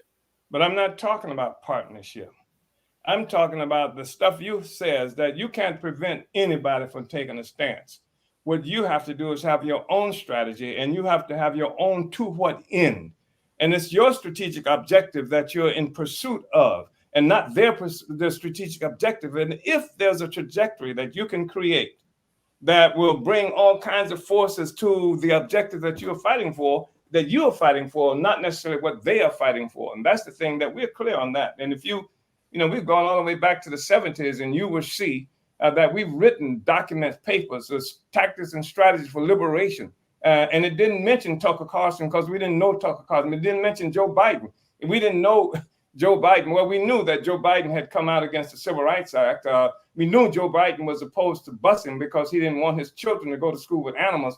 And of course, I guess that is a bit different from the Tucker Carlson people that you're talking about. But it was Biden's administration that raided us, not the so-called fascists. People are talking about the advent of fascism and how that's on the horizon, et cetera. But it wasn't the fascists. Nobody said fascists when they were killing George Floyd. Nobody said the fascists did that. The Biden administration or the Clinton administration or the others did this kind of stuff and have been doing this stuff to Black people forever. So the oppression of Black people began even before the concept of fascism thrust itself into the political arena. And that's just the objective reality that we're looking at. And I'm not saying that, I remember Cabral, who talked about how in the struggle in Guinea-Bissau and Cape Verde, he said that the Portuguese left came to him and said that if you destroy fascism in Portugal, that will end colonialism. And Cabral said, well, we don't like fascism. He said, but this is what we know for sure. He said, if you destroy colonialism, then you will destroy fascism. It will fall. And true enough, when a few months, I think 7 months after Guinea won independence, the fascist state in Portugal collapsed because it rests like the liberals, like every other aspect of colonial capitalism. It rests upon the foundation of the enslavement, colonization of Africans and other people around the world. It has no foundation without that. So I'm not trying to. I'm not a Tucker Carlson analyst, but he was better than much of the left when this thing happened to us. He was better than the Democrats. I mean, it was Biden who sent, not Carlson. It was Biden who sent this. It was the KamalaHarris administration that attacked us, not Tucker Carlson. So I just want to are leftists. I'm sorry. How's that? Biden. You don't have to be a leftist. That's not the point. Tucker was better than the left, but you didn't mention any leftist organizations or individuals that he was better than. I could, but I'm not going to. I could, and I'm not going to. And the reason I'm not going to is because I'm trying to bring everybody that we can bring into the struggle around free speech, and because that's our strategic objective. It's not my strategic objective at this moment is not to give those forces who claim to be left another opportunity to justify with whatever might be their base to attack us in this struggle that we're involved in. It's not because we couldn't do it. You could do it too. Identify some leftists. Oh yeah, and I do. I name names. Yeah. But and I do too. And especially, I'm sorry. But ultimately, I think sitting across from Tucker Carlson, if you look how they break down, because I worked with a local legislator here who also went on Fox News and to talk about gang violence, and he had a lot of the same positions because, you know, the right wing or law and order, I don't know what his rationale from, but it tends to serve the right wing fascist end when they can get leftists in our opposition to liberals and liberalism and the centrist. It serves the far right interest. And I see a lot of leftists that are,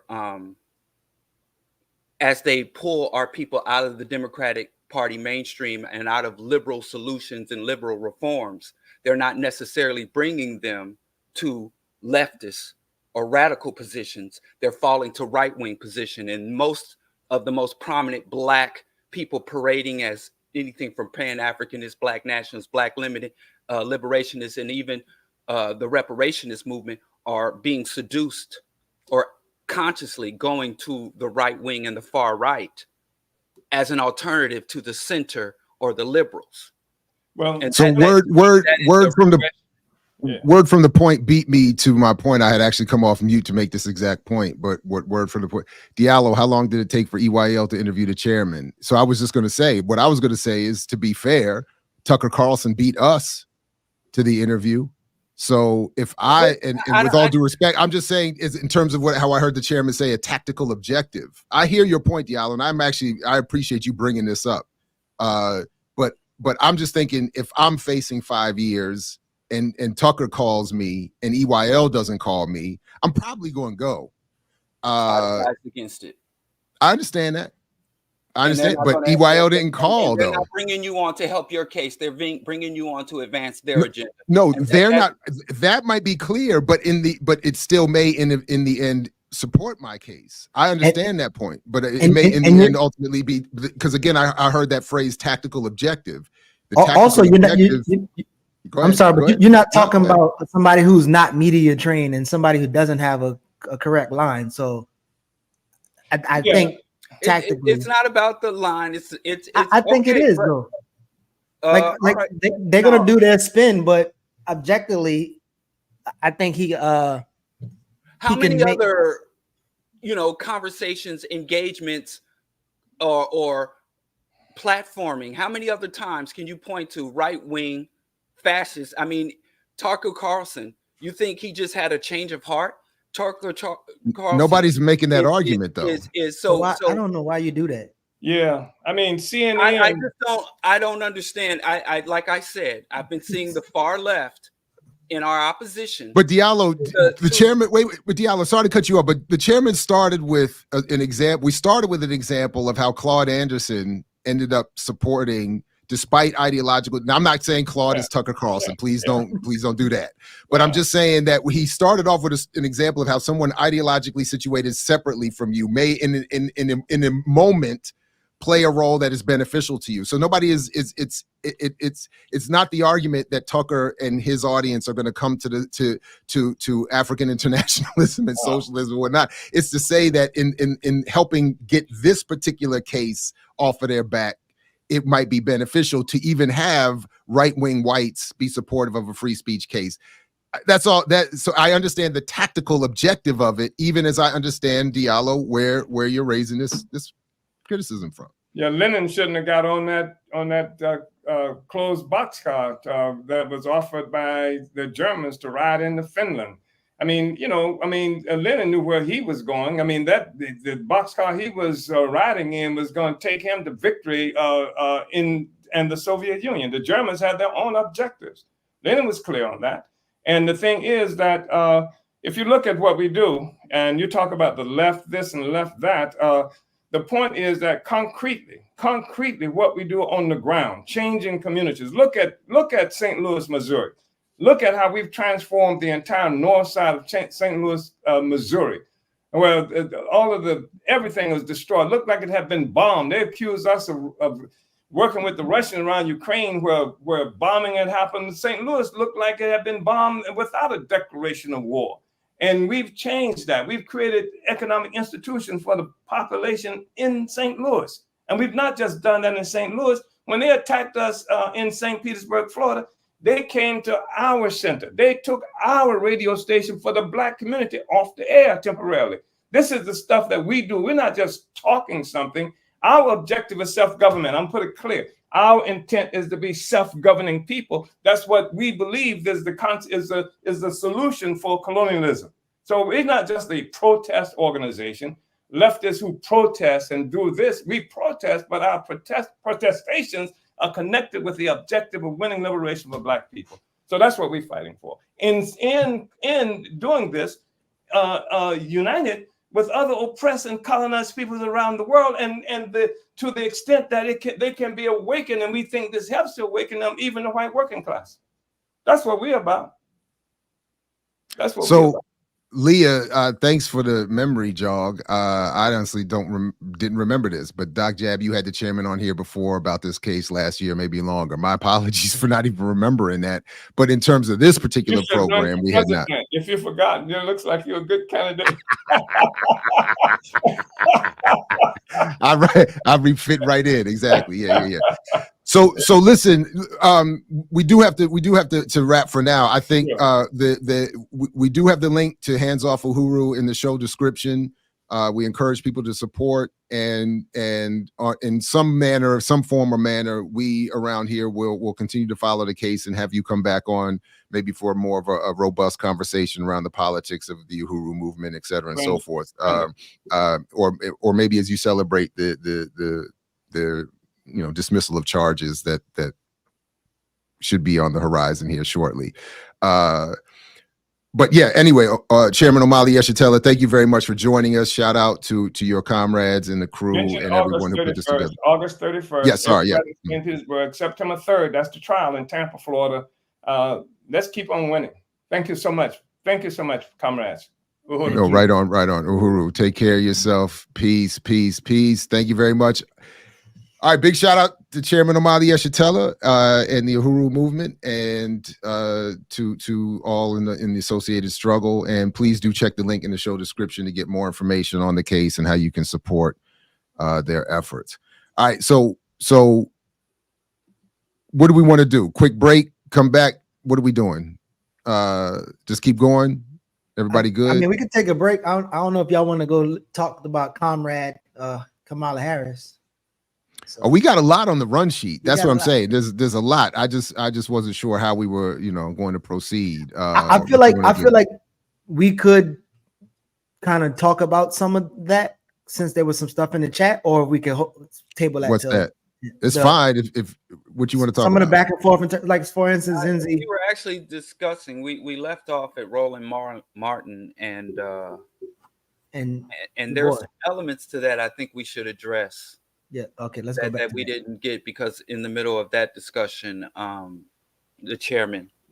Wait, can I answer this question though? Zenzi, I need a concrete example of when this tactic has ever benefited us in the end. The us is I think the key part of that question, because the chairman was not arguing that his appearance, as I understood, it was not arguing that his appearance on Tucker Carlson was a benefit to us. It was a tactical objective to get him and his crew off of that case. So the concrete example that first came to my mind is when Dr. Burroughs reminded me the other day that so much of what kept Mumia out of got him off of death row was an international outcry against the death penalty that was not specific as an outcry against political imprisonment of Black liberationists. So it could be argued that a broad coalition was in fact effective for that tactical objective of keeping Mumia out of off of death row, but is not a support. But it is not the same as saying us. So I don't think even the Mumia supporters would argue that that was a benefit to the us. So I think that's an important distinction that should be made there. Go ahead, Diallo. You him and haw through my whole comment. So you might as well say something. I think those two, what you described as, I don't think you spoke to her issue. What she's speaking to is when is Black liberationists sitting across from, whatever you want to say it happened, sitting across from or utilizing racist, right-wing, reactionary, pro-fascist, pro-imperialist, anti-immigrationists, sitting across from them, because what's happening is, which is why I say it's so dangerous to say, oh, just ain't no difference between white folks, or they all just the same, because you have two factions of white people who have power, capitalist, imperialist, genocidal, but they have different priorities, approaches, and stances. So you have these conflicting components of white power. And when one of those conflicting components of white power takes the helm, takes the White House, takes the Senate, and then the white faction that is trying to retake power, they begin to play footsies with Black folks and pretend to be sympathetic to us. Like Trump, what have you got to lose? I'm good for Black folks. And so you got these warring factions of white people that when it's convenient to them, they will show sympathy or give voice to or highlight the Black plight until they come to power. So in that's literally a pawn. If you go and look up the Tucker Carlson Chairman Omali interview, and you see how they've edited and highlight parts of it. I've had other politicians here. Hell, I guess I gotta say name Rep. Ford, who went on Fox News to give an interview. When I respect him as a bureaucrat. You know, he's not a revolutionary, but I respect him as a bureaucrat. He's advanced some progressive policies. And they took this interview of this competent Black bureaucrat who has some progressive policies and used it to attack Chicago. And they brought Fox News, and that multi-billion-dollar platform brought nothing positive to the cause that he went to speak on behalf of. And they gained all of the social capital having a legitimate Black on their show. And they play us like that all the time. I think that's not the point, though, and that's why I kept. But that's why I kept focusing on the specifics of the phrase of tactical objective and the specifics of an individual case versus the collective. No one is arguing that the collective benefits. No one is arguing that there's a turn and a change of the white audience that you're talking about, or any of them.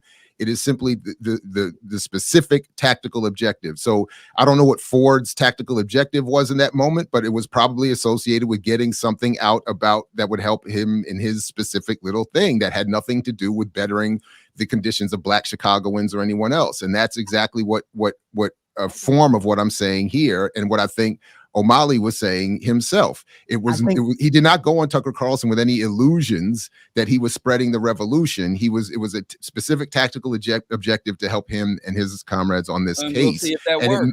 And it may or may not. We'll see. No, but we know that we can go back to this later. The chairman's benefit is down the line, whereas Tucker's benefit was immediate. Okay. That's Well, not a good, again, that's not a good trade. So we'll see if it happens down the line. Where listen, whenever y'all, we have to wait because the trial hasn't happened. I mean, by objective definition.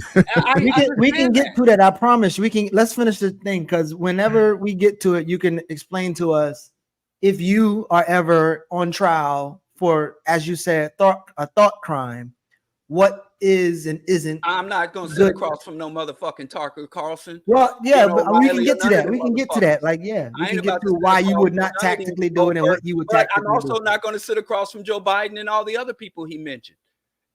And I'd rather be in obscurity than to give weight to them, personally or collectively. Give weight. And I said there is this phenomenon happening in our community, that there are a lot of right-wing reactionary elements in our community gaining prominence and exploiting Black people's legitimate discontent with the Democrats and legitimate discontent with liberalism and reformism. There's a lot of legitimate discontent and intelligent rejection. And a lot of people are exploiting that discontent to bring Black people over to right-wing reactionary ideology, politics, and policies. And the most top so you think people from Uhuru gonna be influenced by Tucker right now, and that ideology is extremely harmful and regressive. Okay, I hear you. So go ahead. So the point you wanted to make about I think it's funny where Jamal Green rolled up on RolandMartin.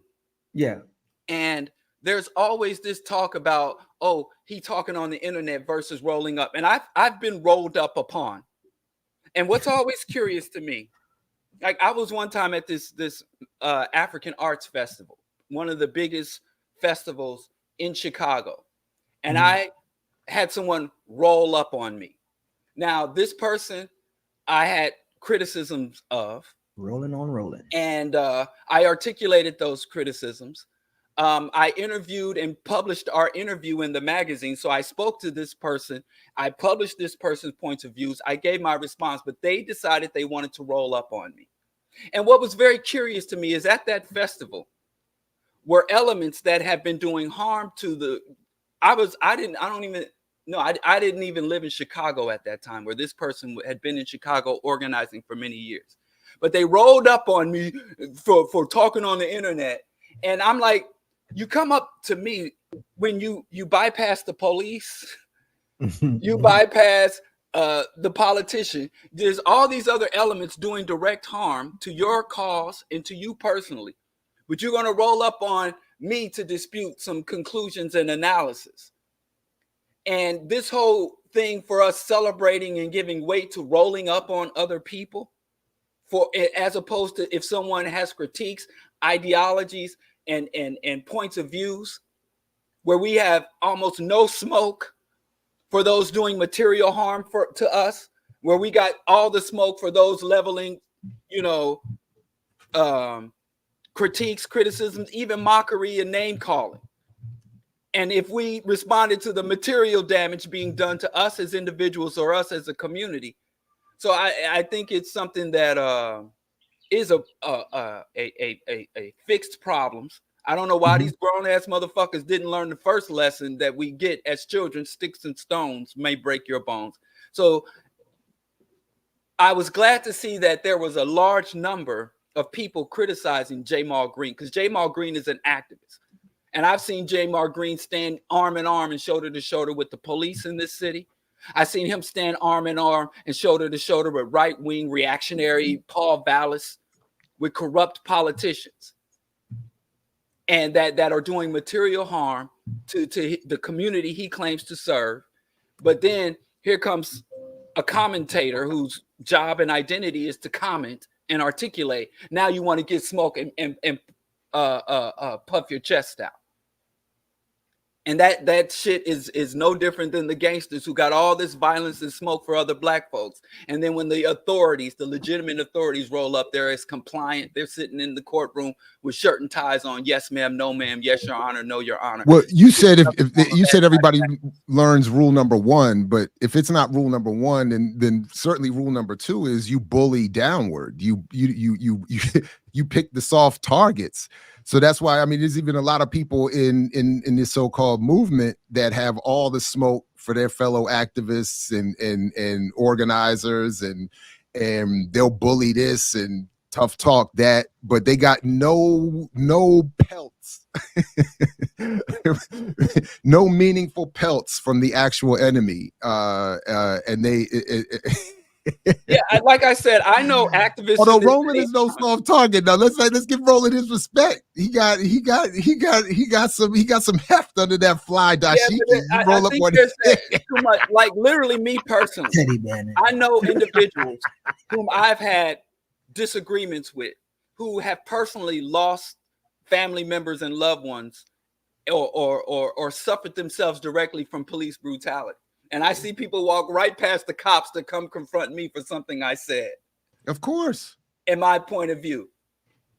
And walk right past the cops without even looking in their directions. And I'm thinking, I do have an enemies list, but I tell you, it'd be decades for me to go down my enemy list before I get to the first black person, especially if I'm talking about confronting or physically attacking, or physically intimidating another black person.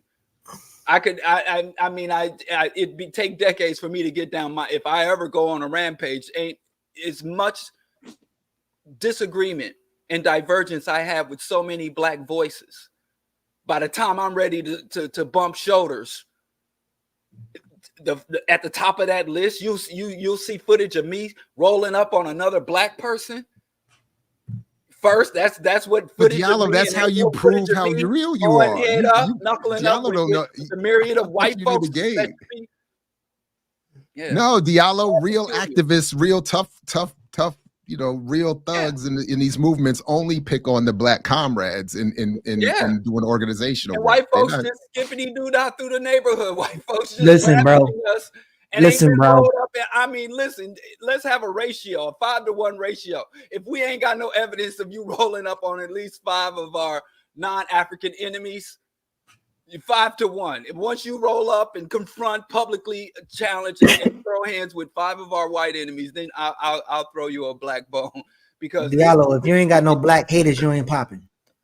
So anyway, what they were arguing about, well, one of the things they was arguing about was Kamala's housing shortage plan, the stop predatory investing, and this will prohibit an investor who acquires 50 or more new single home family rentals after the date that they enact this, which would help them deduct interest or even depreciation from the properties.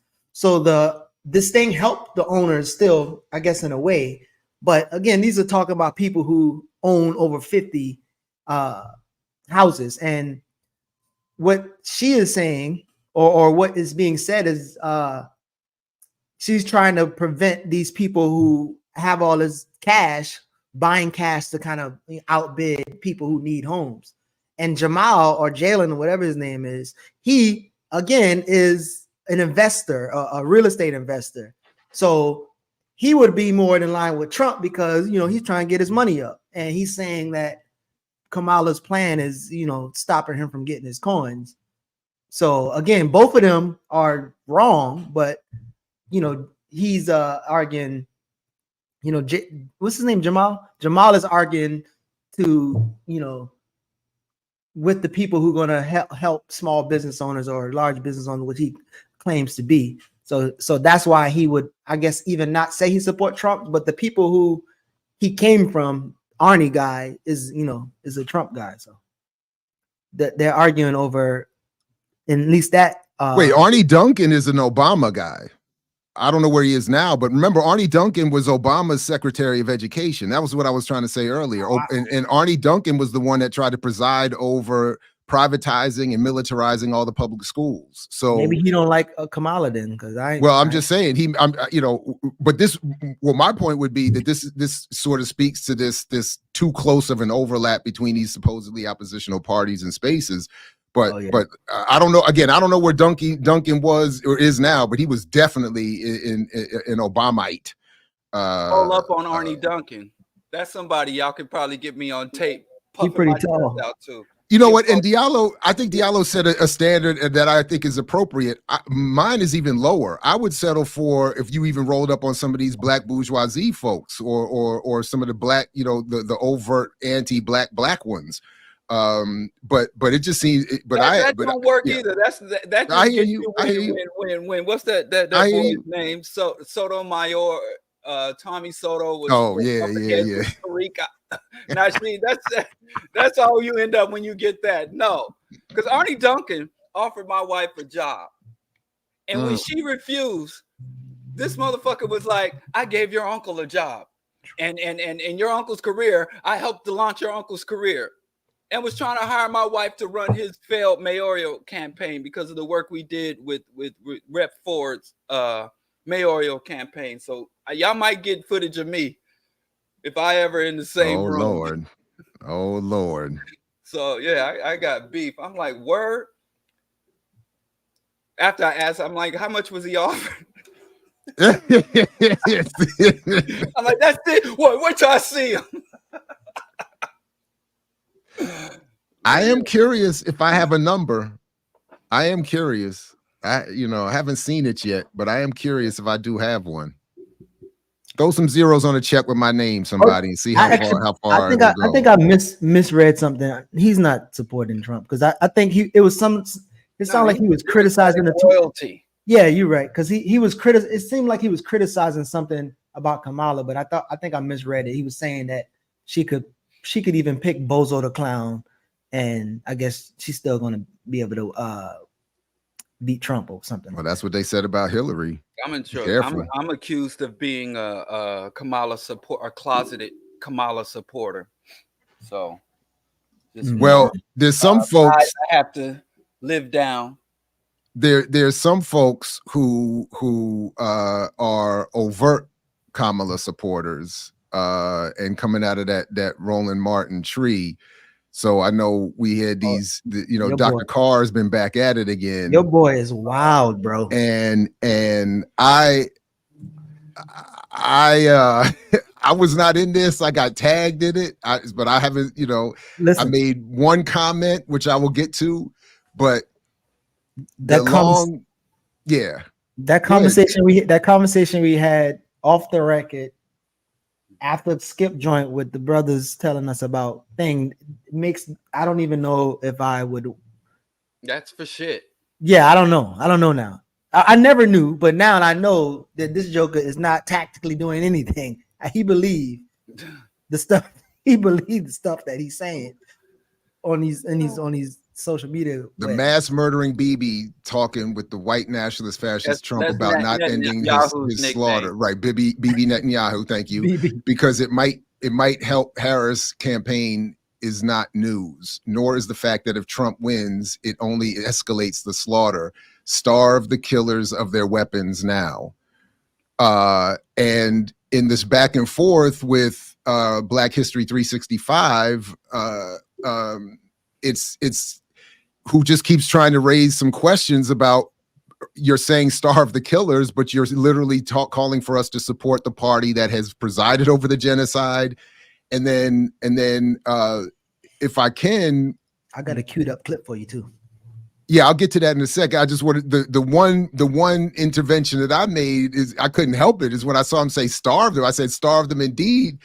And just the other day, Biden and Harris said we're going to give 20 billion more in weapons to Israel. So you're saying starve the genocide, while the very party that you're saying we need to support is funding and fueling it.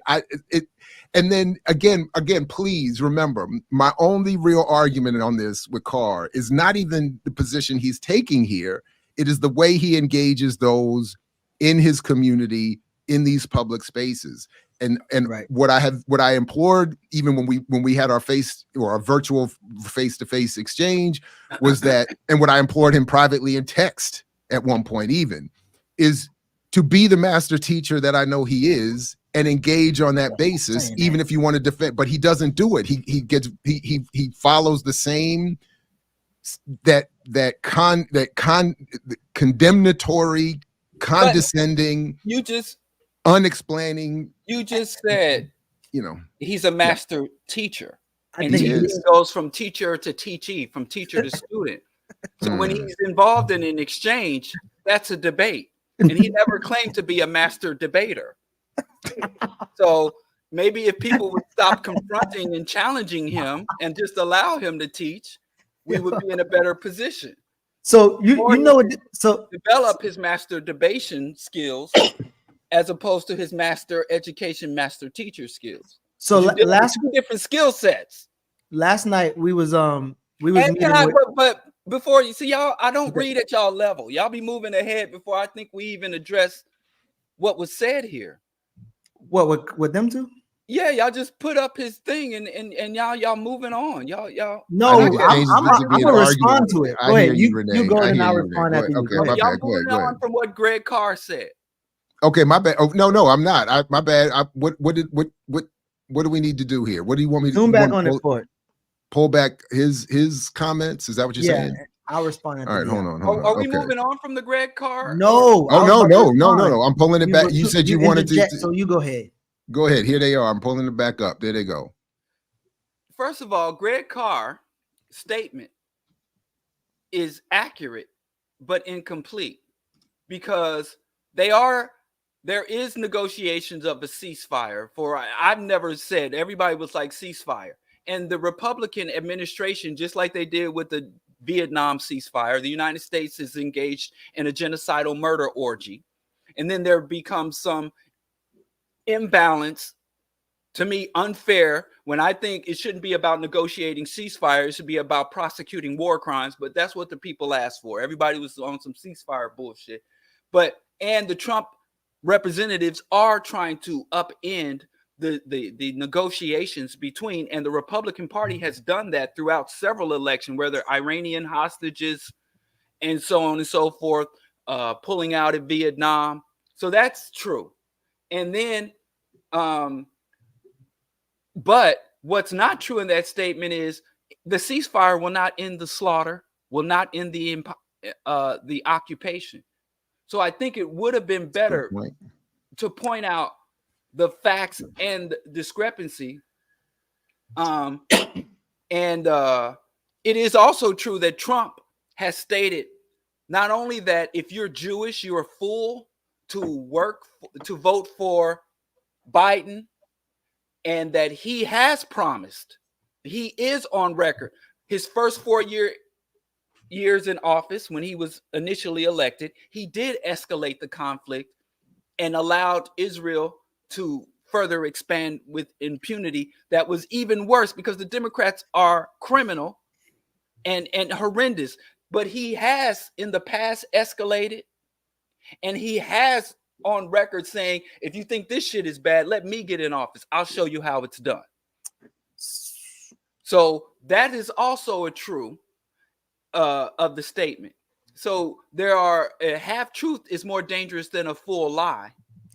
And I don't think you can point out the backdoor deals of the Republicans in terms of the ceasefire, or point out the fact that the Republicans or Trump himself has promised to escalate the conflict and end it for once and for all, and also support Kamala.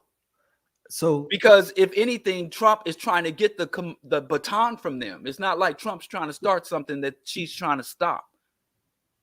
So I just think in these type of exchanges, you have to acknowledge what's accurate and what's to better highlight the contradictions and the lies. So I before we go to this clip that we're about to play, so last night we was meeting with one of the Cuban ambassadors, and I was telling him, or them, it was him and her, about when we was in Cuba, somebody stopped our meeting and was like, Biden just quit or whatever. Then people start clapping. I'm like, yo, what the hell y'all clapping for? They was like, oh, my bad. But I asked him and them, how do they feel about all this, hoopla about Kamala? And so before I answer that, GregCarr seems like he's disingenuous when people start talking about the duopoly, because he even said, oh, you talking about duopoly, you shouldn't even be talking about this.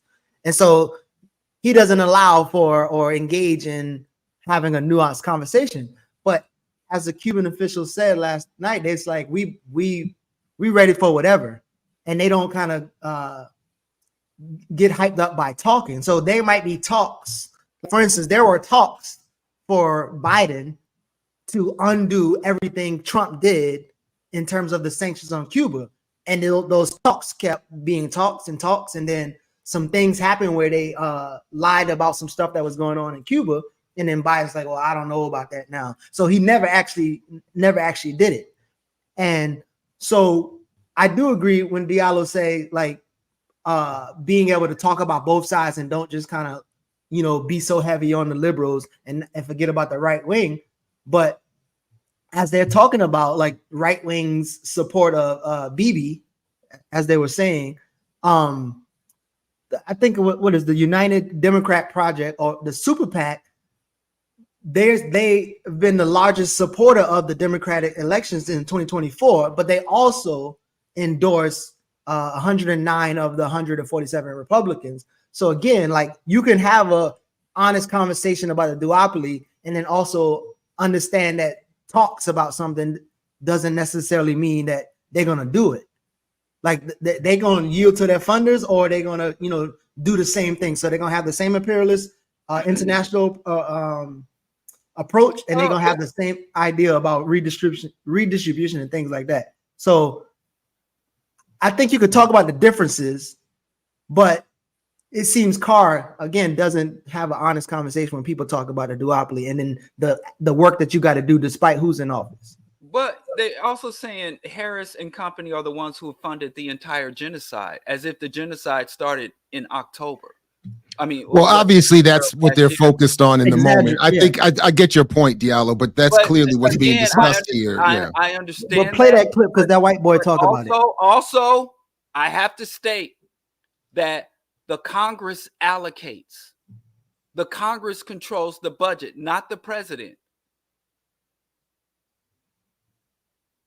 But wait a minute, the president and the administration do sign off. They do encourage. They do propose.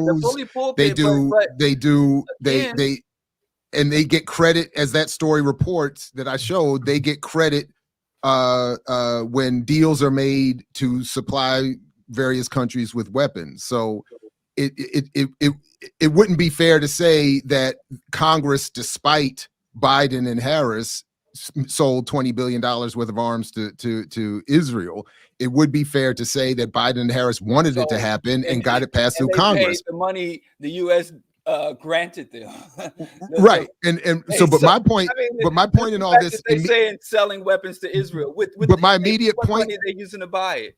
But my immediate point in all this has nothing to do with these details, other than as you both just demonstrated right here, you could do in 30 seconds or a minute what Carr will not do, which is have some sort of nuanced, thoughtful, engaged discussion that isn't just disrespectful of the idea that some Black people are going to be critical of the Democratic Party. So that's sort of what my point is. And if there was an actual desire to inform and engage and elevate the consciousness of one's audience, Carr would be doing that. And I get it. So when Renee says, and I hear her, when Renee is telling me that I need to change my position and be in an argument with Carr about his position on the DNC, he's no longer a master teacher because he's a dumbass. I have always been in an argument with Carr about his approach to electoral politics. What I've been trying to implore, rather than debate him on that exact argument, I was at the time at least wanting to implore him to revert back to what I've seen, witnessed firsthand, is his ability to brilliantly outline and explain even arguments he does not agree with. And that's the point that I was hoping to get across to him, both privately and publicly, because it's overt. Let's go. We've been in a disagreement on what to do about electoral politics, but okay. So Thomas Nyes will kind of tell us what Kamala will do and what she have been doing even under Biden administration. Talk about her in a second, but I just want to pay tribute to Joe Biden, okay? Because to be clear, Joe Biden picked KamalaHarris. So none of us should be understanding. She wouldn't be in the position she is right now if it wasn't for Joe Biden. And let us all say, for whatever you think of how this thing's all played out, Joe Biden has been a remarkable president and certainly has been a remarkable president for the Jews, okay? And again, as a guy who was the ambassador, and when Joe Biden got off that plane on his 10th visit, when I was there on Ben Gurion Airport, he got off the airplane and went up those stairs and went on the podium and looked into the camera and said the following: "You do not need to be a Jew to be a Zionist," okay? This guy understands Israel and his kishkas, okay, as they like to say.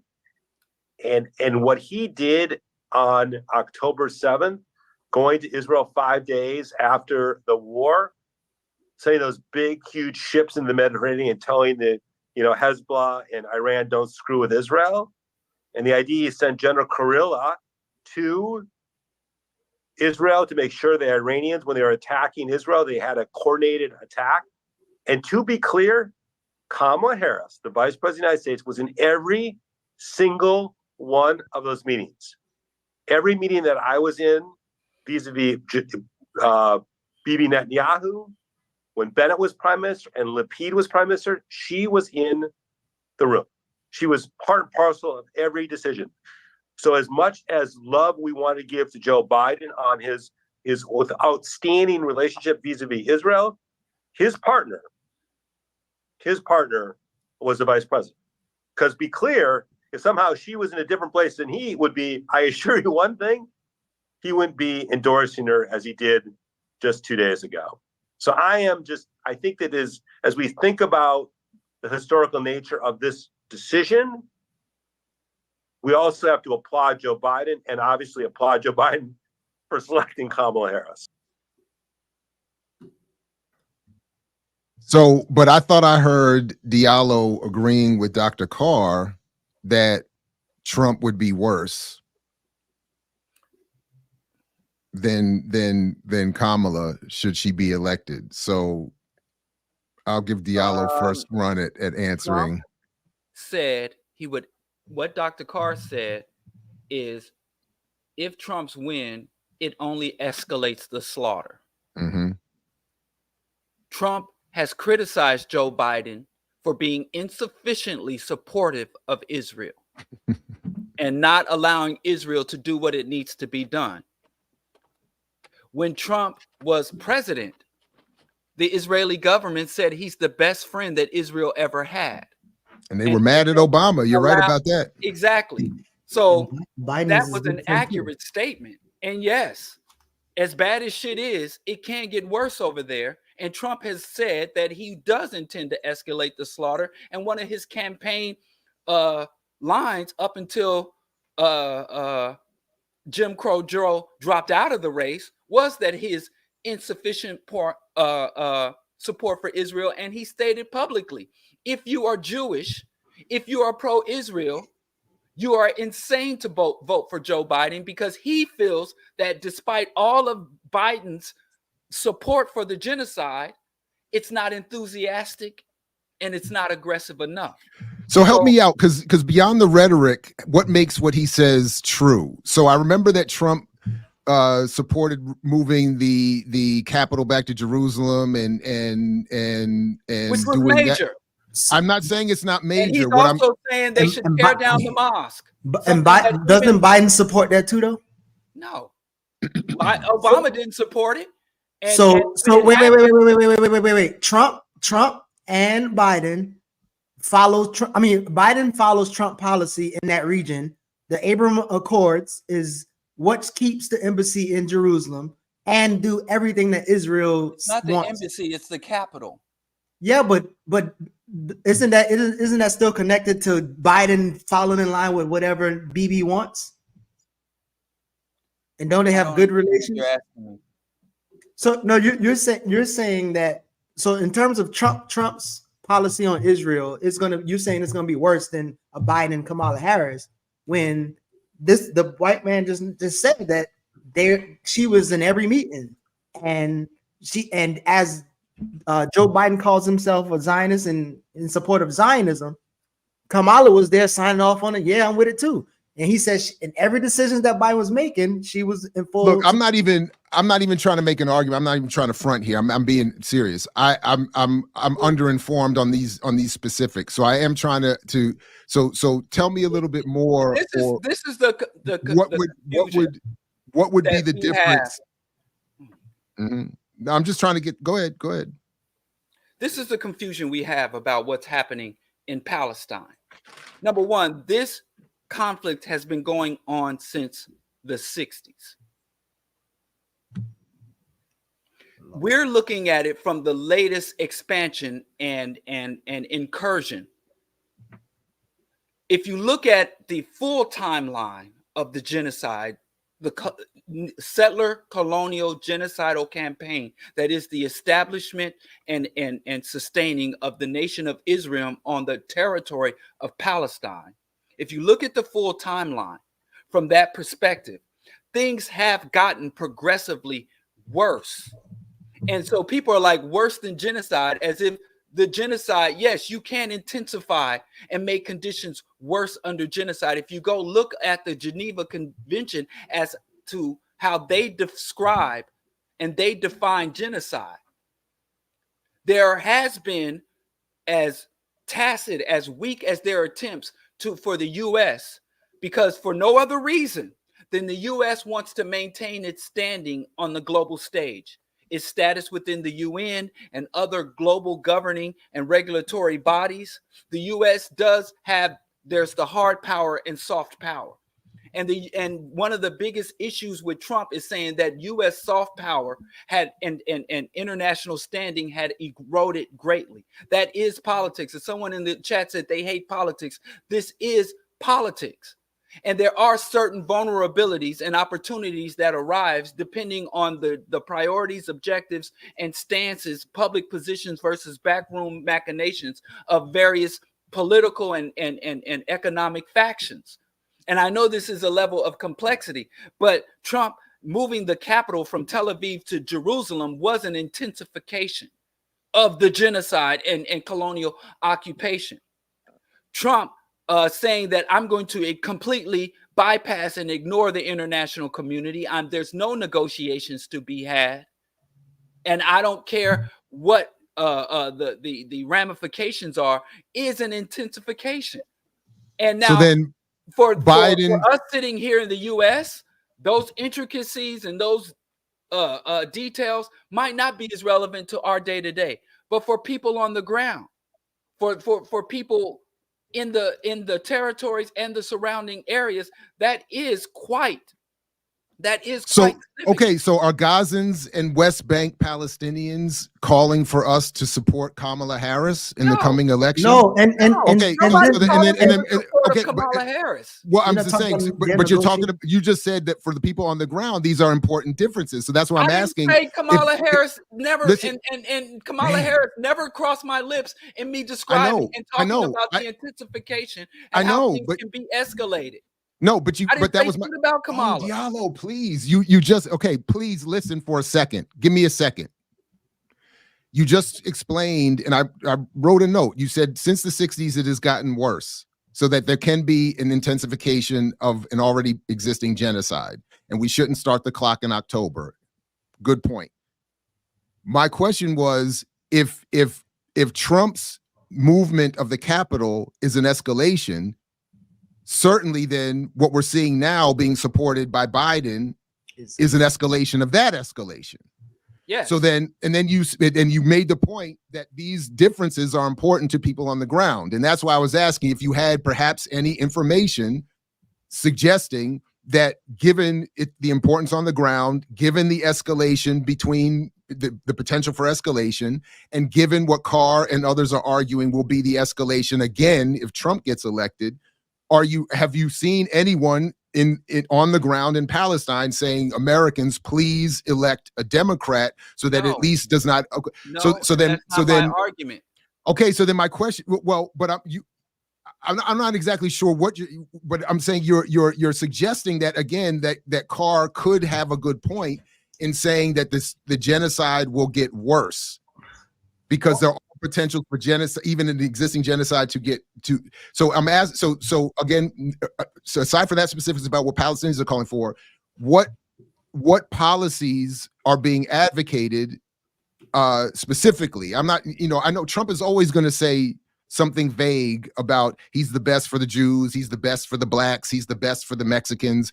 But specifically, is he saying, I'm going to give the Israelis more than 20 billion in weapons? I'm going to, what is it that Biden and Harris are trying to do to slow down relative to Trump, the genocide that Trump would come in and ramp up?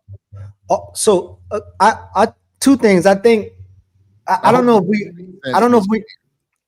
if we talk about like the will of the people and if things escalate and if Palestine and Iran and whoever else have the opportunity to win, if they're winning the war, whatever. But the other thing is like the negotiations that the Democrats or Kamala has been having with, or they're trying to have with Israel, but also have with Palestine. So I read something where they were saying like the idea is not all about Bibi. They have issues with him on occasion, but their goal is to get him and Hamas to do the deal. And once the deal is done, ultimately they have a plan to rebuild Gaza. So I don't know that we look into, okay, what is that deal and how's that look and how does the Palestinian people agree with that, and separating again Hamas from the Palestinian people as if they're just this again terrorist organization and they're not the will of the people is what the Democrats doing. So rather the Democrats get a deal done that separate Hamas from the people, or Trump supporting Netanyahu. I'm just trying to figure out too, what is the difference in terms of escalating or the material conditions and how it's going to benefit the people. And I'm just not sure those conversations get had because it's more so like Trump is going to make it bad. It's just going to get worse. It's going to get worse. And then the how is really not the conversation.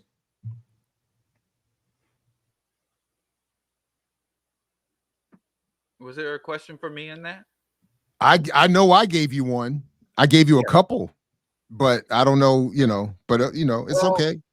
The U.S. support for Israel is based on a number of factors: economic, geopolitical, theological, and ideological. The United States Congress is the main focus that I think there's too much weight on the president in terms of Israel. While I think there's more potential for people within the U.S. to avert, to undermine, to challenge the genocide if we focus more on Congress. There have been many anti-Zionist congressmen and congresswomen. If we could build that coalition, I think that is more established. But historically, the nation of Israel itself, as Geechee pointed to, the Christian conservative or Christian Zionists are more fervent and aggressive in their support for Israel than many Israelis on the ground.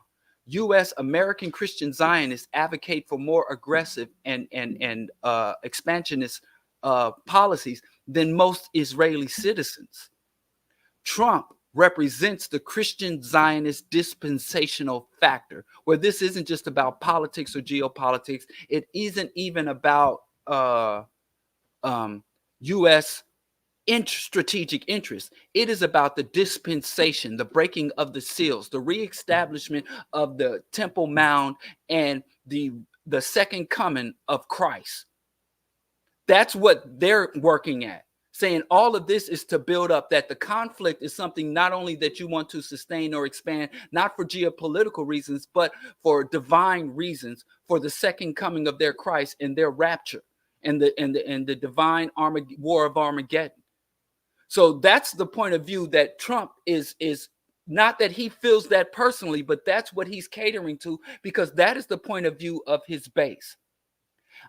Can things get worse there? Things are horrendous. And I'm not advocating saying that Kamala is good. I'm just saying that Trump, in his campaign speeches, is saying that he can do better to advance and that he will escalate. That's his only statement. To the point where Trump has been on record as saying Kamala hates Israel. Right. Kamala doesn't do enough for Israel.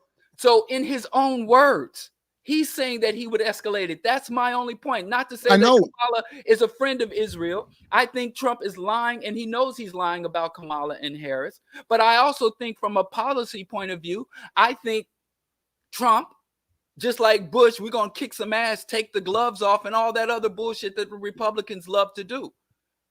I just don't know. That's what I'm asking, though. What, because Trump will, again, he will always have some rhetorical flourish. The Democrats have their version of it, which is we're going to make it better. But the policies end up being seem to be too similar, if not exactly the same. So that's why I'm saying, what would Trump actually be able to do to affect something worse? I think we should engage in this project right here. I think that Trump will give support, rhetorical and material if need be, for Israel's further attacks against Iran, which the Democrats have been more cautious about expanding the war beyond Palestine.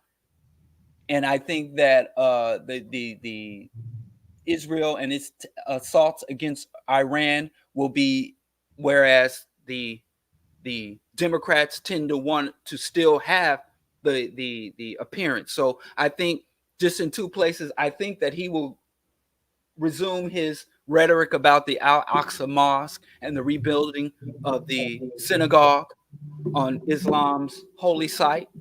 I think he will push that. I think he will give, if not material, rhetorical support to the Zionist expansion beyond Palestine and to aggress against other surrounding territories. And I think he will also begin to more aggressively, as opposed to attempt to negotiate or attempt to speak to or engage with the international community. I think he will, as he did in his first 4-year campaign, dismiss the international community out of hand from the UN and other international bodies that tend to lean more towards Palestine in their judgments and conclusions. So I don't think it would be some overnight miraculous thing, but I do think that we did see in Trump's 4 years giving more weight to genocidal regimes, more legitimacy, whereas the Democrats want to play around and play footsies and try to still be a part of the international community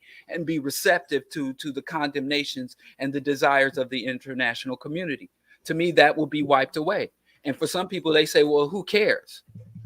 But I do think on an international scale, as we seek to subvert, challenge, and engage with this system, I do think, even as much as people hate politics and political machinations, I do think those are relevant considerations for us to have as political beings and political actors. I appreciate the answer. I don't think I agree, but I appreciate that. And I hope Dr. Carr is paying attention. That at minimum is what I'm asking in an exchange. That I don't have a problem with that I do argumentation. I just, anyway, where the disagree, I don't want to, I know we got to in some way move on, but I just want to, I'll just highlight that and leave it there. I don't have I do think that ongoing, in other words, that's how you show support for Kamala Harris, the way Diallo just did it. No, I've always said my only position on Kamala is you got sexists and leftists or racists and leftists that oppose Kamala. And I think that you can criticize Kamala as a leftist while still challenging and being in principled opposition to the sexist and racist assaults against Kamala for our own status and well-being. I don't think that even if we have legitimate opposition against someone, to be intellectually and ideologically lazy to allow ourselves to be seduced or fall into or give weight to the sexist and racist attacks against Kamala or Obama.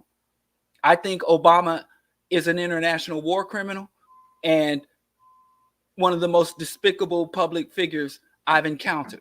But whenever I saw people calling him, you know, a monkey, or someone saying Michelle was a man or transgender man or transgender woman and shit, I stood up and I challenged that as aggressively as I challenged his international war crimes and his regressive economic policies.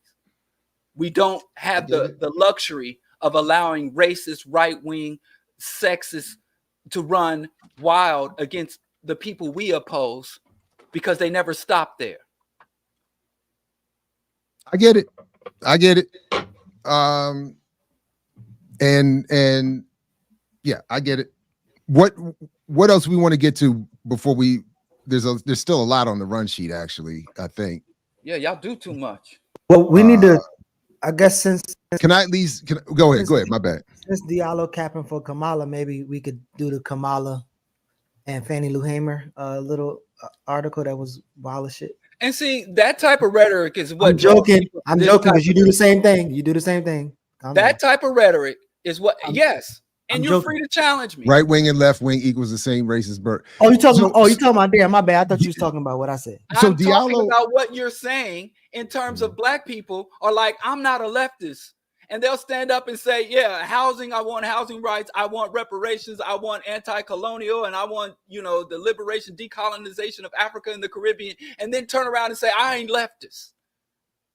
So again, in our critique challenging of liberals, and mistakenly, and even chairman, which I was quite surprised, would mistakenly call the right-wing centrist, call them leftists. Where I think we need to do more to tell our people, not only it is an imperative, most of y'all are leftists. Most of the things that y'all stand for and push for are leftists on the left political spectrum, and leftist policies and leftist remedies.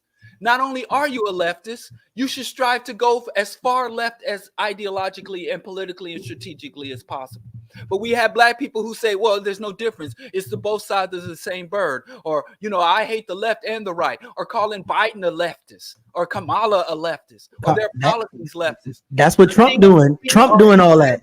Misunderstanding and ignorance, as opposed to feeding into the education and enlightenment of our community. Because we, I think, take for granted that our people comprehend these things, and which makes us vulnerable. Revolution is an intellectual endeavor, so you can't just throw these words and concepts around as if they don't carry weight and they don't ultimately influence actions and positions. Listen, I agree, but I think Trump is the one who, well, he's throwing that word around. He called him Comrade Harris, and they're spreading socialism. Yeah. So, and we should challenge that and call that out, as opposed to regurgitating that same stupid rhetoric. Yeah. I don't know why my computer is janky. Wow. I don't think I can do it.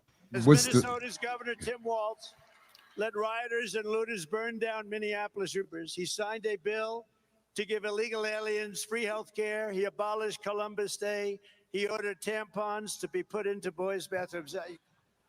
If Comrade Walz and Comrade Harris win this November, the people cheering will be the pink-haired Marxists, the looters, the perverts, the flag burners, Hamas supporters, drug dealers, gun grabbers, and human traffickers. Former President Trump calling out Vice President Harris. Dude, it's wild. You always getting us in trouble for copyright. Really? How? Yeah, I think you should at least focus on making sure you get that public, what do they say? We ain't getting no money. Fair use. That you got to push that, because, you know, we're commenting on it. We're yeah. But I think, isn't there something you have to proclaim it. You have to claim it and name it. Technically, Amen. no. Actually, no. Technically, the law is set, and it's the problem is it's just not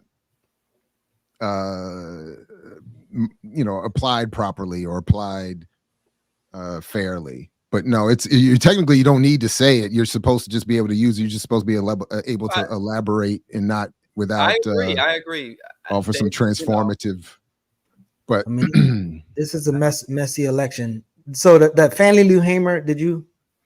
Yeah, I have it here, and this is disgusting. It's similar to what we saw with Obama being compared to Malcolm and Martin. FannieLouHamer rattled the Democratic convention with her "Is This America" speech 60 years ago, and now they're apparently trying to make this connection because Harris, in quite the psychological warfare type of way, in something very consistent with intelligence agency maneuvers, took the nomination exactly 60 years after another Black woman mesmerized the nation with a televised speech that challenged the seating of Mississippi's all-white delegation to 1964 Democratic National Convention. So this whole phrase right here, years after another Black woman mesmerized the nation, is just meant to again play that narrative role of connecting Harris to that tradition, without people even necessarily being clear on who Fannie Lou was or the context of those politics, or certainly what Harris is up to. So what will be important, the Freedom Farms cooperative that Mama Fannie Lou was engaged in will show you that she would be anti-capitalist, unlike KamalaHarris. And then the fact that she was blood in with the radical SNCC would mean that she would be in support of Palestine and against the U.S. imperialism. That's right. So there's a lot of things that happened that was wild. And just quickly, I'm glad you made that point, because I had this conversation with my daughters yesterday. I wanted to make because I lost it when I saw some of the headlines and making this comparison, and I said, and I was trying to just make the simple point, as you I think just did right there, that Fannie Lou was a product of grassroots organization and movement. Never mind radical politics. Harris is the complete antithesis of that. She comes top down, handed down, cop, prosecutor, no support, even among her own constituents, never mind a grassroots radical movement. So it's complete nonsense that they would be attempting to do this, although it's it's slick. So they quoted David J. Dennis, right? So him and his son wrote a book about the movement, them being in the movement. But in the bottom of that article that you was looking at, they quoted him saying that the Freedom Democrats helped led the way to create a Barack Obama election in 2008. Wow. And they are also here ushering in the Harris administration or nomination. But the crazy thing about it is, again, the Mississippi Democratic Freedom Party, they were there to actually critique and address the popular Democrats who were on some BS. So if Kamala was, if Fannie Lou was there, she would actually be talking against Kamala. And as Kamala cut people's mic when they was protesting her, they cut Fannie Lou mic because she was talking some real shit at that same thing that they're talking about. So it's interesting how they literally twist this whole shit into like, oh, Fannie Lou would literally be on their ass right now, and she wouldn't be up there on some damn DNC talking about black jobs and shit right now. So I just thought that was wild. And then I tried to read through this book, and then I don't know what the hell is wrong with these guys, but them cats on some other shit. That book is completely trash. And just to your point here, go ahead. No, I was about to ask Yeshitela about this guy too, him, because he said he's a part of the movement, and he talked about working with SNCC.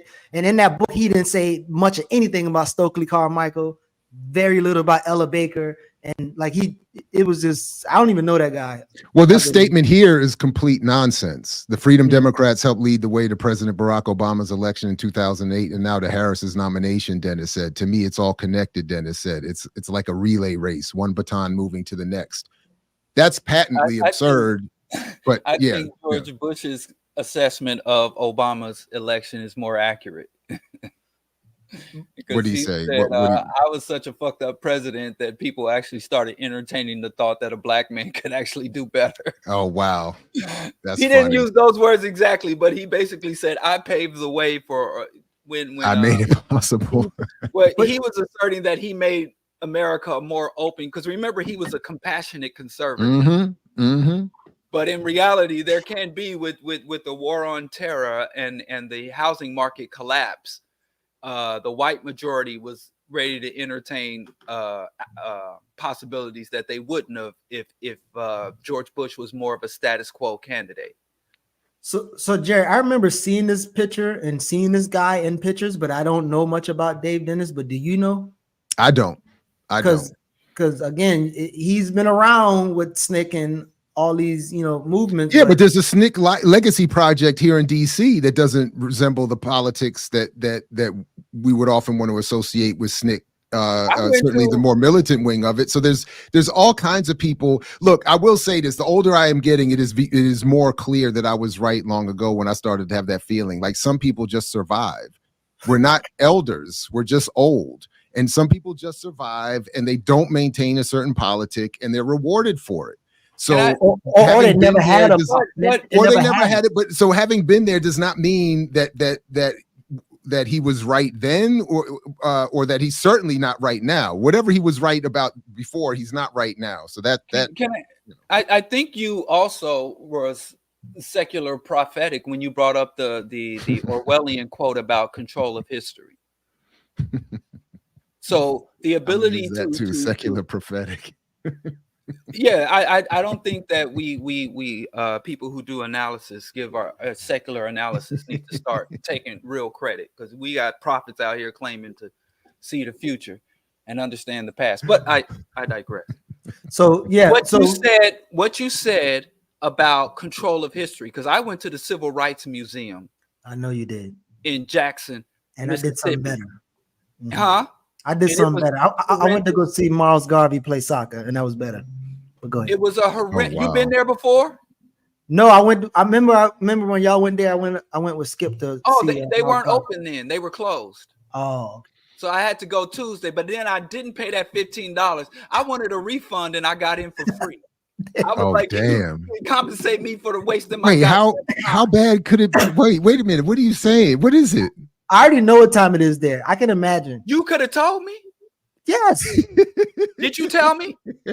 Diallo, I told you. I went to answer the question. Answer the question. I think I did. I said, Jared, don't gas him, because this the dude. Wait, slow down. This the dude who said he wanted to do a damn The Wire tour. He was fucking with Rob in Baltimore. So he always doing shit like that. No, Geechee saved your life on that one, Diallo. Geechee saved your life. To me, though. When I was in the Civil Rights Museum, it hurt my heart, because the brothers and sisters in there were so proud of that institution. And when they heard we come down from the big city to come and view there, and they were so proud. Jackson is the big city. And I'm like, this is garbage. And my wife was like, hush now. Let's just walk through this. Let's just get through these displays and get out of here. Don't start talking on these people, because you can see they were just beaming with pride and love for what they have there. And so I'm doing that internet talking, so they might have to confront me face to face, because I wouldn't say nothing to their face, but here I am. Is this what you talk about, the Mississippi? Yes. Civil Rights Museum? Yes. This beautiful thing here. What's wrong with this? He didn't want to go ball. He didn't want to watch kids ball kick, so he went to go to the museum. Look at it. Look like a beautiful space. Yeah, it's beautiful. It's well curated. And then right next to it, it has the Mississippi History Museum, which is for the white people, so that they could see the unbiased history of Mississippi, because the Civil Rights Museum shows a biased, ugly side of Mississippi. So they built a museum right across from that called the Mississippi History Museum, set up and curated by good white folks to tell the true history of Mississippi and the peaceful negotiations they had with the natives. And when they talk about enslaved persons, they never acknowledge that the enslaved persons had anything to do with color. They say enslaved persons weren't properly compensated for their labor. But we know what they talking about now. Well, But it's right next door. But did they connect Fannie Lou to Kamala or no? Something. In all the displays, they literally on the civil rights side have like half a dozen Klan uniforms in glass display cases that are, they have more artifacts of racism and oppression than they do of Black resistance. And they hold them in reverence. And it is a surface watered down, and I'm looking for historical references to some of the more militant and resistance. But what am I my wife called it something like, shout out to Two Black again, laundering black rage, museums. Like it's a shrine to suffering or something. She said something. I have to ask her. She said like it's a shrine to it's like fetishizing our suffering. Listen, I'm telling you, shout out to Two Black. That's that, and I'm telling you, I hate because in laundering black rage, they presented excellently. I always hate tourism, but when they talked about how it is literally bro, then mail me your passport. I don't go tourist, and I'll keep it for you. That's fair to raise, but you should let me respond. That's fair to raise, but you should let me respond. When I travel out of the country, I never go to any tourist engagement. Like I'm going to people's grandma's house, I'm going to backyards, light areas, yeah, and I'm chilling. Put on places they don't put on the tourism brochure. Whatever, bro.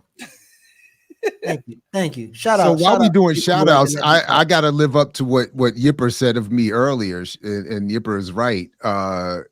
Shout out to Two Black for sure, but he's not alone in this. You know, some of us been talking about this museums as imperialism for a long time now. I told y'all I was going. You know, feel free to check the link in the show description for your boy. So like we've been on this for a minute, but it's always good when folks can add some analysis and some writing to it, for sure. But yeah, that's why I haven't been to the one in DC. I still haven't gone. It's like my own little Diallo, I don't know if you saw KamalaHarris in that museum, but again, it is very important for anybody who read that article or even try to make that tie to know that in the very reason for creating this Mississippi Democratic Party is to address, agitate, and attack the actual Democratic leaders who were kind of the people on a national stage talking that gibberish. So they created that, I guess, I don't know if we'll call it a third party, but they created that party specifically to address people like Kamala. And I'm pretty sure in that museum, you will hear rhetoric like was in that book, that the fighters of civil rights, the veterans, they were heroes who saved the country as well. And that argument, again, I don't think Fannie Lou would want to try to save America. Her is this America wasn't to say we want America. I think it was to say America definitely has to die, as Iran would say too. And the Reginald F. Lewis Museum in Baltimore is especially egregious.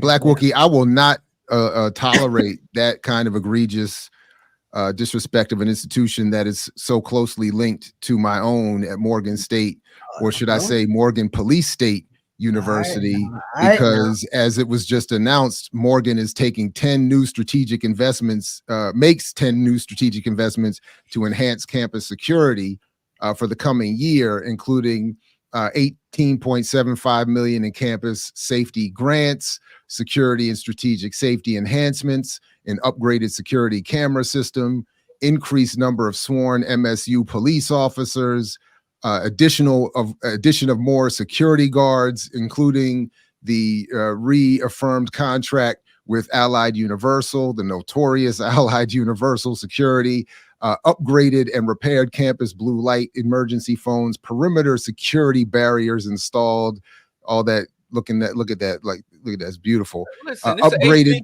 HBCU. We got to protect our talented. I'm saying, get out and lead us to the promised land. That's what I'm saying. Upgraded outside lighting on campus, employing the use of license plate readers, MSUPD safety training on active shooter threat training. And here you see the kiosks, keeping our students and campus safe, so again, Black Wookie, I just can't have all that in the chat, comment, hate on, these institutions. But see that's police, right. And Renee is right. We talked about this, the plate readers with Ed, and on a recent on the last Saturday with Renee, and tomorrow this discussion. So it was cool. So on Millennials Are Killing Capitalism, Hiram was on today with them. He'll be on with Renee and Geach. You coming back with us too, right? Tomorrow. So we get don't read, beloved. live and direct tomorrow. Sort of extending the conversation that I'm going to go watch later that he's having now, I think, with Matt Capitalism. So shout out to them. And yeah, he's still on. I'm sure he's still on. He got a lot to say. And it was all planned. It's a collaboration. So whatever they're saying today is going to be extended on our show tomorrow. So we encourage everybody to catch up, and I'm sure everybody watching them now will be over here shortly and catch this show later on. Your University Police State made me think of some of Skip lyrics on his album. Y'all got a favorite bar that you can remember right now? I'm terrible with memory. There's so many of them. But I will show you what I did. You know what? Because my memory's bad, it's funny you brought that up, because I incorporated his lyrics into my introduction to so I have I'll just share this real quick here. I'd rather talk about what I was offended by than what I stop hating. Anyway, so one of the lines that I thought was dope, because I've been listening to the CD in my car the whole time. Where you get a CD from? Chill out, not the CD. I mean the album. And one of the lines, he said that his mama on D, he can't even get a shot up. And I just thought that the wordplay. So his mother was playing defense, and he can't get a shot. Oh, so I see. Mother doped out, and he only got a shot in life. I was like, yeah, we need that context. That was important. His But mama but just what I in my welcome note to my students on Canvas, I have a quote from one of my favorite bars from Skip. And I said, in the immortal words of the world's greatest living lyricist, we ain't cut from the same cloth, not even the same loom. They can't fit in this space, not even the same room. Refusing all intensity, they part of a costume. I teach gifted students. They can't come in this classroom. I like it, yeah. So, yeah, I was offended when he said that eating vegetables is not going to liberate us. Yeah, eating vegetables and doing workout calisthenics. He did say that. I was highly offended that he suggests that eating vegetables is not liberatory. But I made him a vegan burger with some mushrooms, and he was loving it. So that the imperialist overlords don't, shriek every time one of us becomes a vegan. Hey, we on the way, man. To believe otherwise. We on the way. He said he loved Dr. Out of the whole album, that's the one place where I'm going to take umbrage. He's a hater. So and yeah, I am. I never denied it. I do realize throughout history. That's the only thing that has moved people forward in history are haters. I do. I realize that y'all trying to drag the clock out because y'all don't want to talk about the Divine Nine. Do anybody got something to tell me? Did y'all join the org or like what's happening? I did not. The closest I got, I went to information night. and then I remember I looked at the people who would have been pledging me, and I was like, it's not happening. It's a wrap. That was as close as I got. So y'all not scared to talk about it? No, I did a whole series on HBCUs just talking about what they exist for, where they come from, and not just the HBCUs, but the Divine Nine HBCUs, but also the divine. Right. You know what's hysterical to me is that the Black Christian fundamentalists are going to war with the Greeks because they feel that pledging Greek is an affront to your allegiance and your submission to God. So that's been fun to watch from a distance. I hope they both win in destroying each other. And Steve Coakley's argument was that their allegiance to the Divine Nine was a betrayal of the Black community. So it's interesting. What is it we want to say? I have the first frat boy that I encountered. I was a junior at Bishop Hogan High School, and the junior and seniors, they would invite former graduates of the school to come back and talk about campus life in college. And so you could go during study hall, you could go to this room and there'll be, students or graduates of college that also graduated from Bishop Hogan, basically instructing, inspiring, taking Q&A. And one of them had joined a fraternity. So I walked up to him and I'm like, so, this fraternity shit, that's weird as hell. Like, how are you playing Greek, pledging Greek? And he said, yo, let me stop you right there. He was like, man, I'll smash your fucking face in. This is my line. And, I come, and that was like before I even graduated high school. So I already knew this ain't no place for me. Like, the dude was ready to fucking crash out and assault a student on school grounds because I said, you shouldn't want to be a Greek. And that was it. And then when Lord Jamal said the ancient Greeks was fucking freaks, so I never even got into that arena or even this is Jay Cameron inviting you to join us in Ethiopia next March 2025.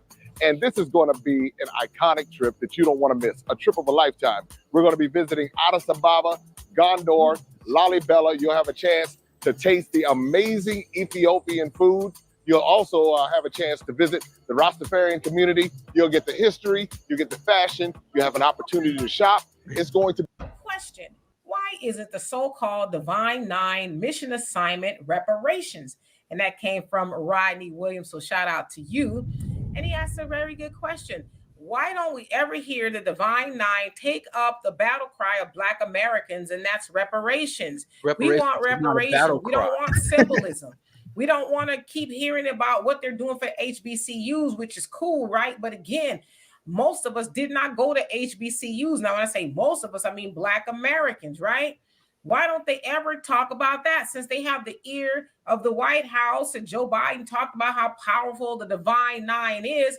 Why don't they use that power and go to the White House, since the Democrats are in office, right? And say, hey, why don't y'all get reparations for our people? See, because we run around here doing all this stomping and ski weeding and barking like dogs and all that other stuff, but we want to get a check for our people. So, question. So initially, I wonder how y'all feel the Divine Nine impact on the culture versus the Black Caucus. Like, if you see a correlation or a difference, do you feel like one is more influential than the other one? Black Caucus. The Black elected officials. Oh, the Congressional Black Caucus. Yeah. Oh, congressional. Do you think one of those groups, or groups of people are more influential of Black culture, or do you see a similarity at all? I don't think they can really be compared. The CBC is a congressional group that or legislative block, whereas the so I don't as a legislative block, I mean, they influence the economy and public policy, whereas the Divine Nine, or the Black fraternities and sororities, they have internal governance, but their goal and mission is not really to govern. But fashion. I remember everybody was wearing that weird ass Nefertiti hat with and kente cloth. They had the Greek letters made out of kente cloth and all those. They influence fashion and dance and shit. But I would think that we would give much more weight to the Congressional Black Caucus. But I think they operate in two arenas that is kind of hard to say which is more in its arena. I think you should compare the CDC with the conservative factions or with the progressive caucus of the Democratic Party. I don't think it really gets us anywhere to compare the CDC and the a CBC and the frats. The similarity, if any, that well, first of all, the similarity I would maybe draw is that the CBC and black frats and sororities are populated often by either the black bourgeoisie or aspirants to the black bourgeoisie.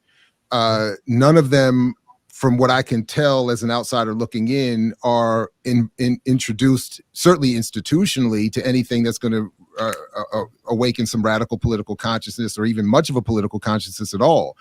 I would also probably argue that in both cases, each group would prefer to see their own group's relative material success as reparations, they're not conditioned or encouraged to see a reparative project that actually deals with the entire community.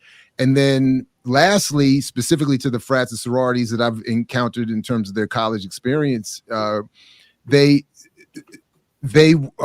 are, I'm sure, more likely to see what they're getting as a form of reparations, and they don't really engage much politics outside of some surface level nominal attempt to claim that they're doing service work, which is part of their express charters. So it's not some deep, meaningful engagement. It's more about networking.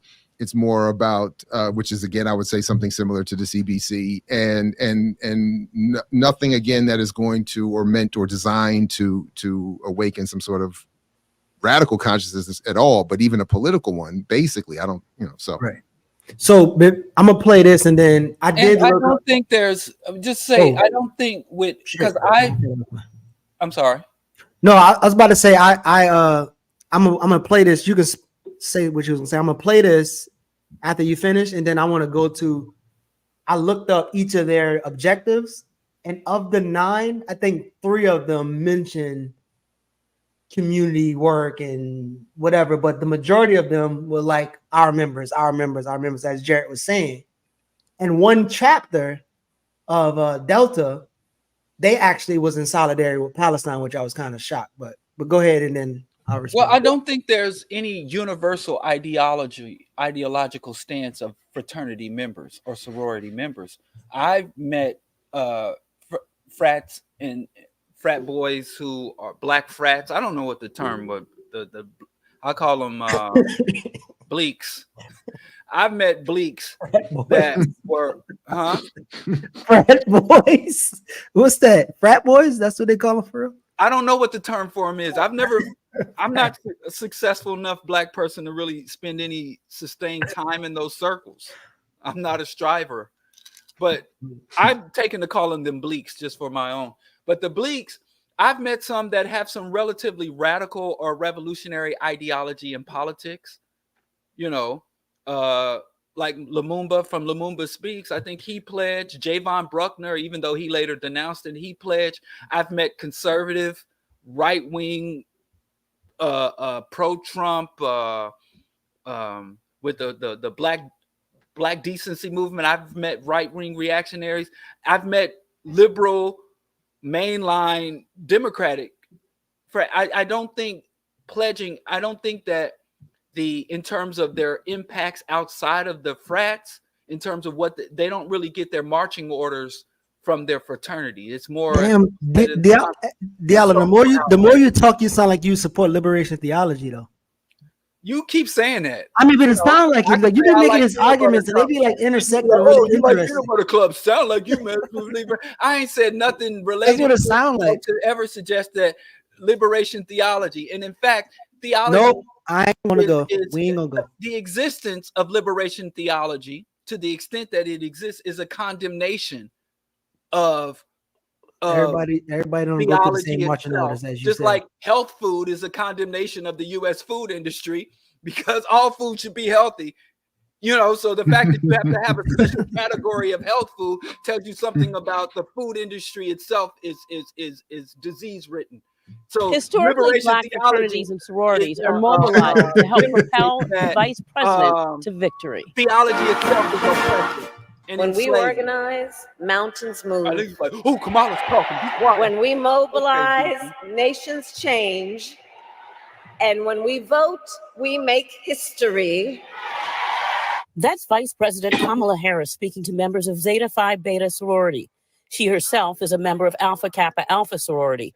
AKA is working with 8 other Black sorority and fraternity organizations to help her get elected. It's my duty and my job to make sure our students not only are registered to vote, but we give them access to get to the polls. So we remove every single barrier possible to make sure that we're pushing Kamala into the office. The Divine Nine impacts communities through its Isn't outreach that programs technically and against voter their? registration. They're not allowed As to soon do as that. Harris announced she would seek the presidency, Depends on Divine their, Nine members government organized status. calls and started donating. We have chapters literally in every city, county, in the nation. So being able to just unite and activate is going to be invaluable to this. Shout out to Dr. Divine Johnson. That's Nine one of the represents few more than cats on my team 2.7 at Morgan million State. members. Salute. The Council of Presidents sent a letter to Black Greek members saying they have agreed to meet this critical moment in history with unprecedented But voter they need to tell Sister registration. Girl to stop. The founder of Black Girls Vote and a member of Delta Sigma Theta says she's already working. Last night we had a call with over 1,000 people who joined the call, particularly young people, young Black girls saying, how can I get involved? So we'll be hosting voter registration trainings. We'll be out. Our goal is particularly just in our battleground states is doing college move-ins. So go out and register voters. Alpha Phi Alpha member Bryce Singleton is ready too. We're beginning to try to go into the neighborhood high schools, try to get, the people who are 18 and older to register and go out and vote. Officially, the Divine Nine groups can't endorse Harris, but There you they go, can Jared. help people mobilize. Lisa Robinson, WBAL, TV 11 News. So they helping them mobilize, Jared. Greeks You know, in the it's a little house. I different. remember that song by True Mathematics back in the day. That shit used to slap. What's that? All the Greeks in the house. Step, step, and all the Greeks in the house. You used to be stepping? Huh? No, it was just a song that. But did you step though? I was a kid. So I never know. So I looked up a couple of them. So they got words or phrases like insist upon the personal progress of its members. Don't mean One of nothing. them, unite the college men of culture, patriotism and honor, and the bond of fraternity, to promote spiritual, social, intellectual, and moral welfare of its members. But as I did say, there were groups who say that they are against Palestine. I'm sorry, against Israel's occupation of Palestine. But what I didn't notice, it was like a chapter of the group. So it wasn't something that was official representation of the group. Oh, it's definitely not going to be a nationally signed off upon. But I would be shocked. Yeah, but so this is like a group of it. But the nationally signed upon group was actually one of the sororities, but it's an extension of the sorority, which includes white people, white women, and they actually officially all was in support of Palestine. So the biracial sorority end up supporting it more than the. So here's an official statement regarding solidarity with Palestine with the Delta, I don't know, Phi Nu. That's a multicultural sorority, but they was able to put out a letter. So, well, they're not part of the Divine Nine, right? So they don't count. Well, they're extension of the Divine Nine. They're just a multiracial. They're the Rainbow Coalition of Divine Nine. But anyway, who knows? Any final thoughts on your Divine Nine's role and impact in culture? I know you said you was gonna get into your Steve Coakley bag. No, I mean, I was kind of joking about that. But Steve Coakley, I used to go to his again, I was a regular attendee in his lectures once upon a time, and he would go in depth into the history of the organizations. They're often the Spingarn Award named after a white Jewish spy and all this kind of stuff. So it's like all kinds of, pointing out all of the The point being that they encourage Black people to move farther away from their community and a concern for their community by pledging allegiance not only to these Greek organizations that are nominally Black, which are themselves apparently, he would argue, a subset of the white fraternal order, which is why you have the Boule as the elite representations of the Black fraternities who are, as Coakley would say, the sort of reporters to the gatekeepers. They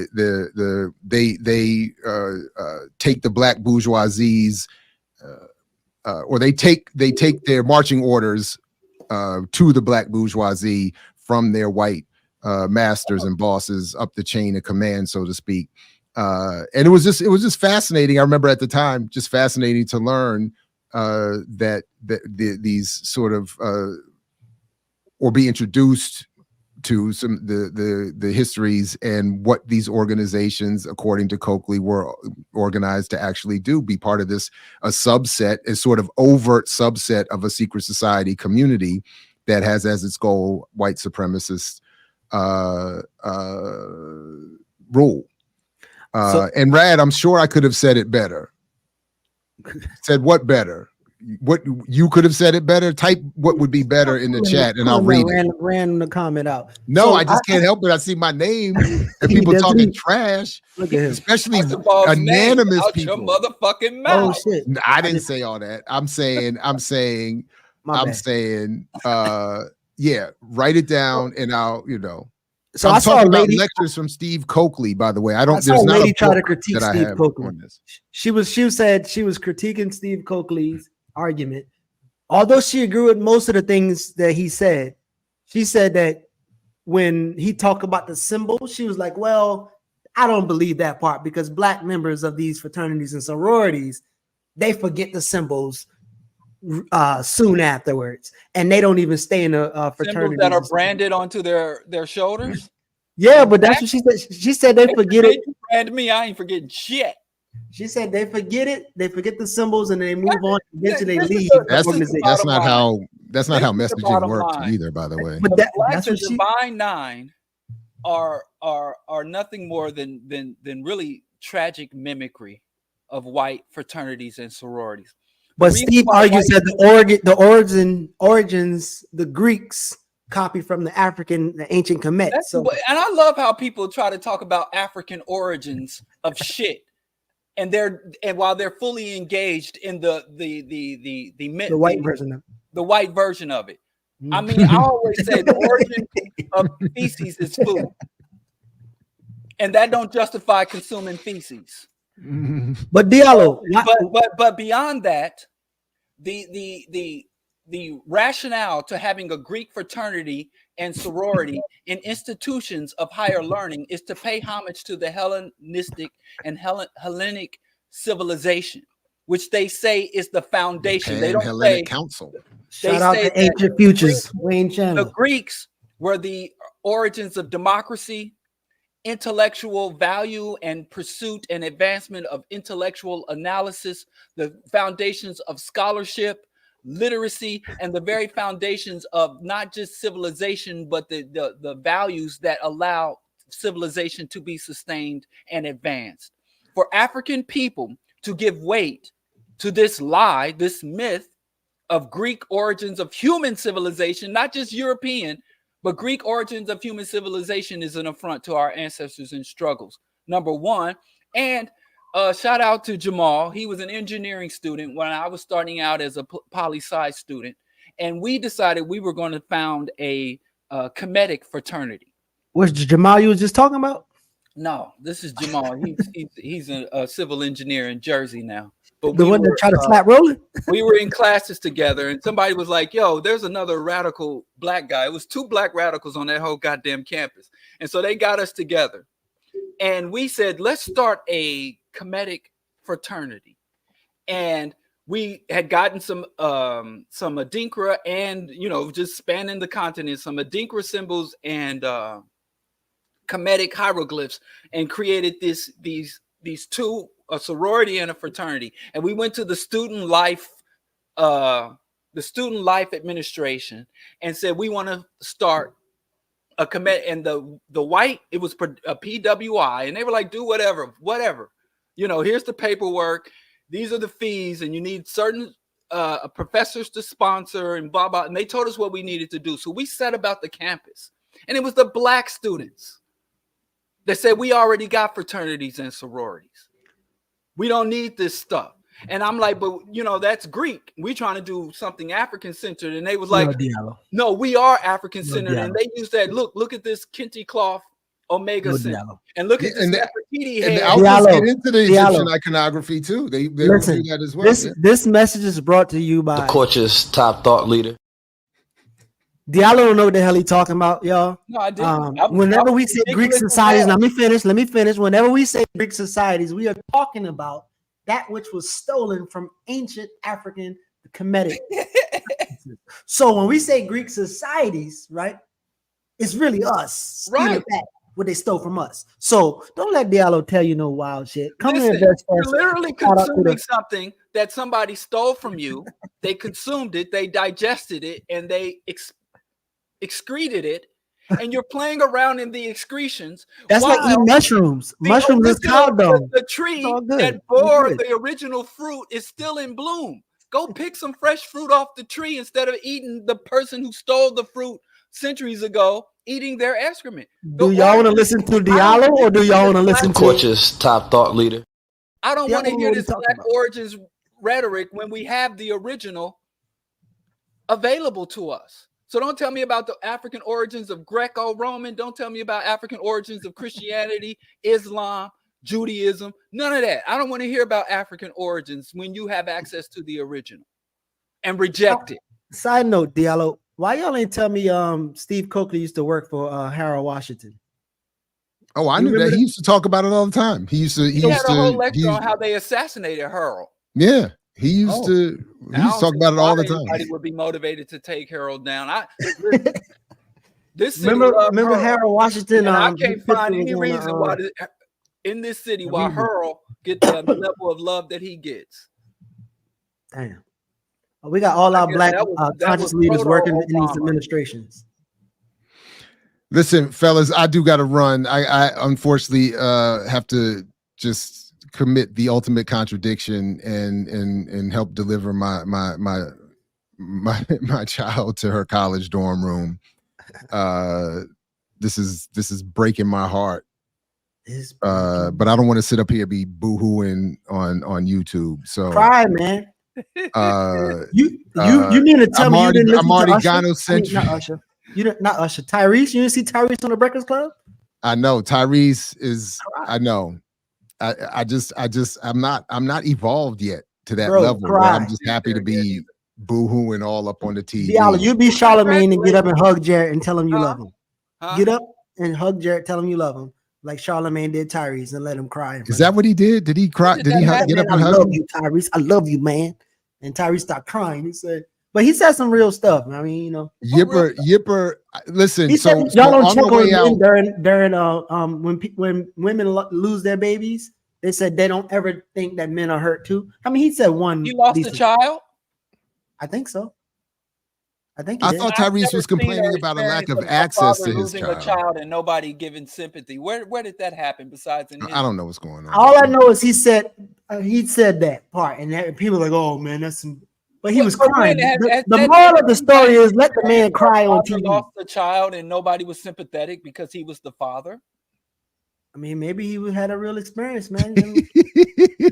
Wait a minute, Rad. On some level, I really do wish you would share with me who you really are, because some of these trolls are hilarious. That you hope my daughter has a good year and pledges, AKA. That's funny. Listen, and shout out to Yipper. On our way out, I do want to, in a tribute to Yipper, I just want to say, at his shameless plug, the link to my Mix What I Like channel is in the show description, but I only want Yipper to subscribe. So if I could just get that, if Yipper, you would be, I only want you to go and subscribe to that channel. No one else has to do it. Just you, Yipper, please. Congratulations to your daughter, though. Yeah, man. I appreciate that. I appreciate that. Yeah. Shout out to your sons, Diallo, and all the future children. I'm assuming future children that Geechee gonna have, as opposed to shooting everybody club up. When that boy went off to college, I'm like, oh. I went in, and this is his room I'm in right now. I was in here with a tape measure before he even started packing. I told him, I said, I'm knocking this wall down and I'm making a super room for myself. That's what I was like. This is my son's room, please. And he can't come back. No back. You can't come back home, no man? back. She's not a prodigal daughter? He can come home to eat. He can come home to kick it for a minute, but you know, if he's staying over, it's on the couch. Is that what you saying? Is your studio room next to her room? You gonna make one? It is because they kicked me out of the basement. They took, first of all, the girls took the basement. I was supposed to have the basement. They took that for their special space, their separate little girl space, and then they each got their own room, and then I just get this little. I got the smallest bedroom. That's what I got. I got the smallest bedroom for my little. And my other son room, he starts his junior year Monday. Let me tell you something. I'm gonna have Congratulations. After he's gone, I'm about to be sitting here swole, and I can talk all the mess I want online without getting and not worry about it, because that's my gym. I got my little office here. My gym is on the way. So please, I wish that's what I just want. I want this big super room. I put a little workout thing in the corner. See, that's a good idea. Focus on the come up. That's what it is. Your priorities are messed up. See, I sure did. I got the last dibs. Like Chris Rock used to say, all I get is the big piece of chicken, and I don't even eat chicken anymore, so I don't get nothing. I get the big piece of tofu. See.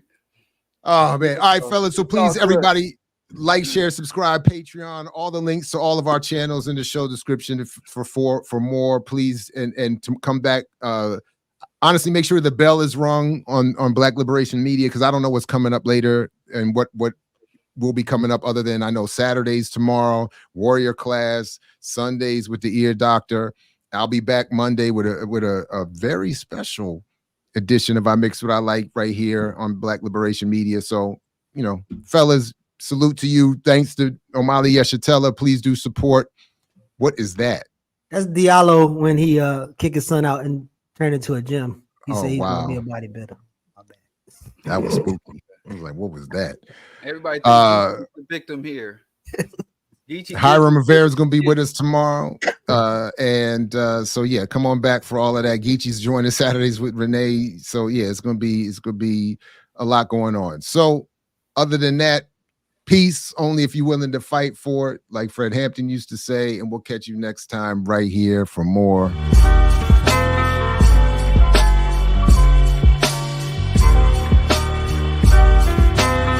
You got to earn your liberation.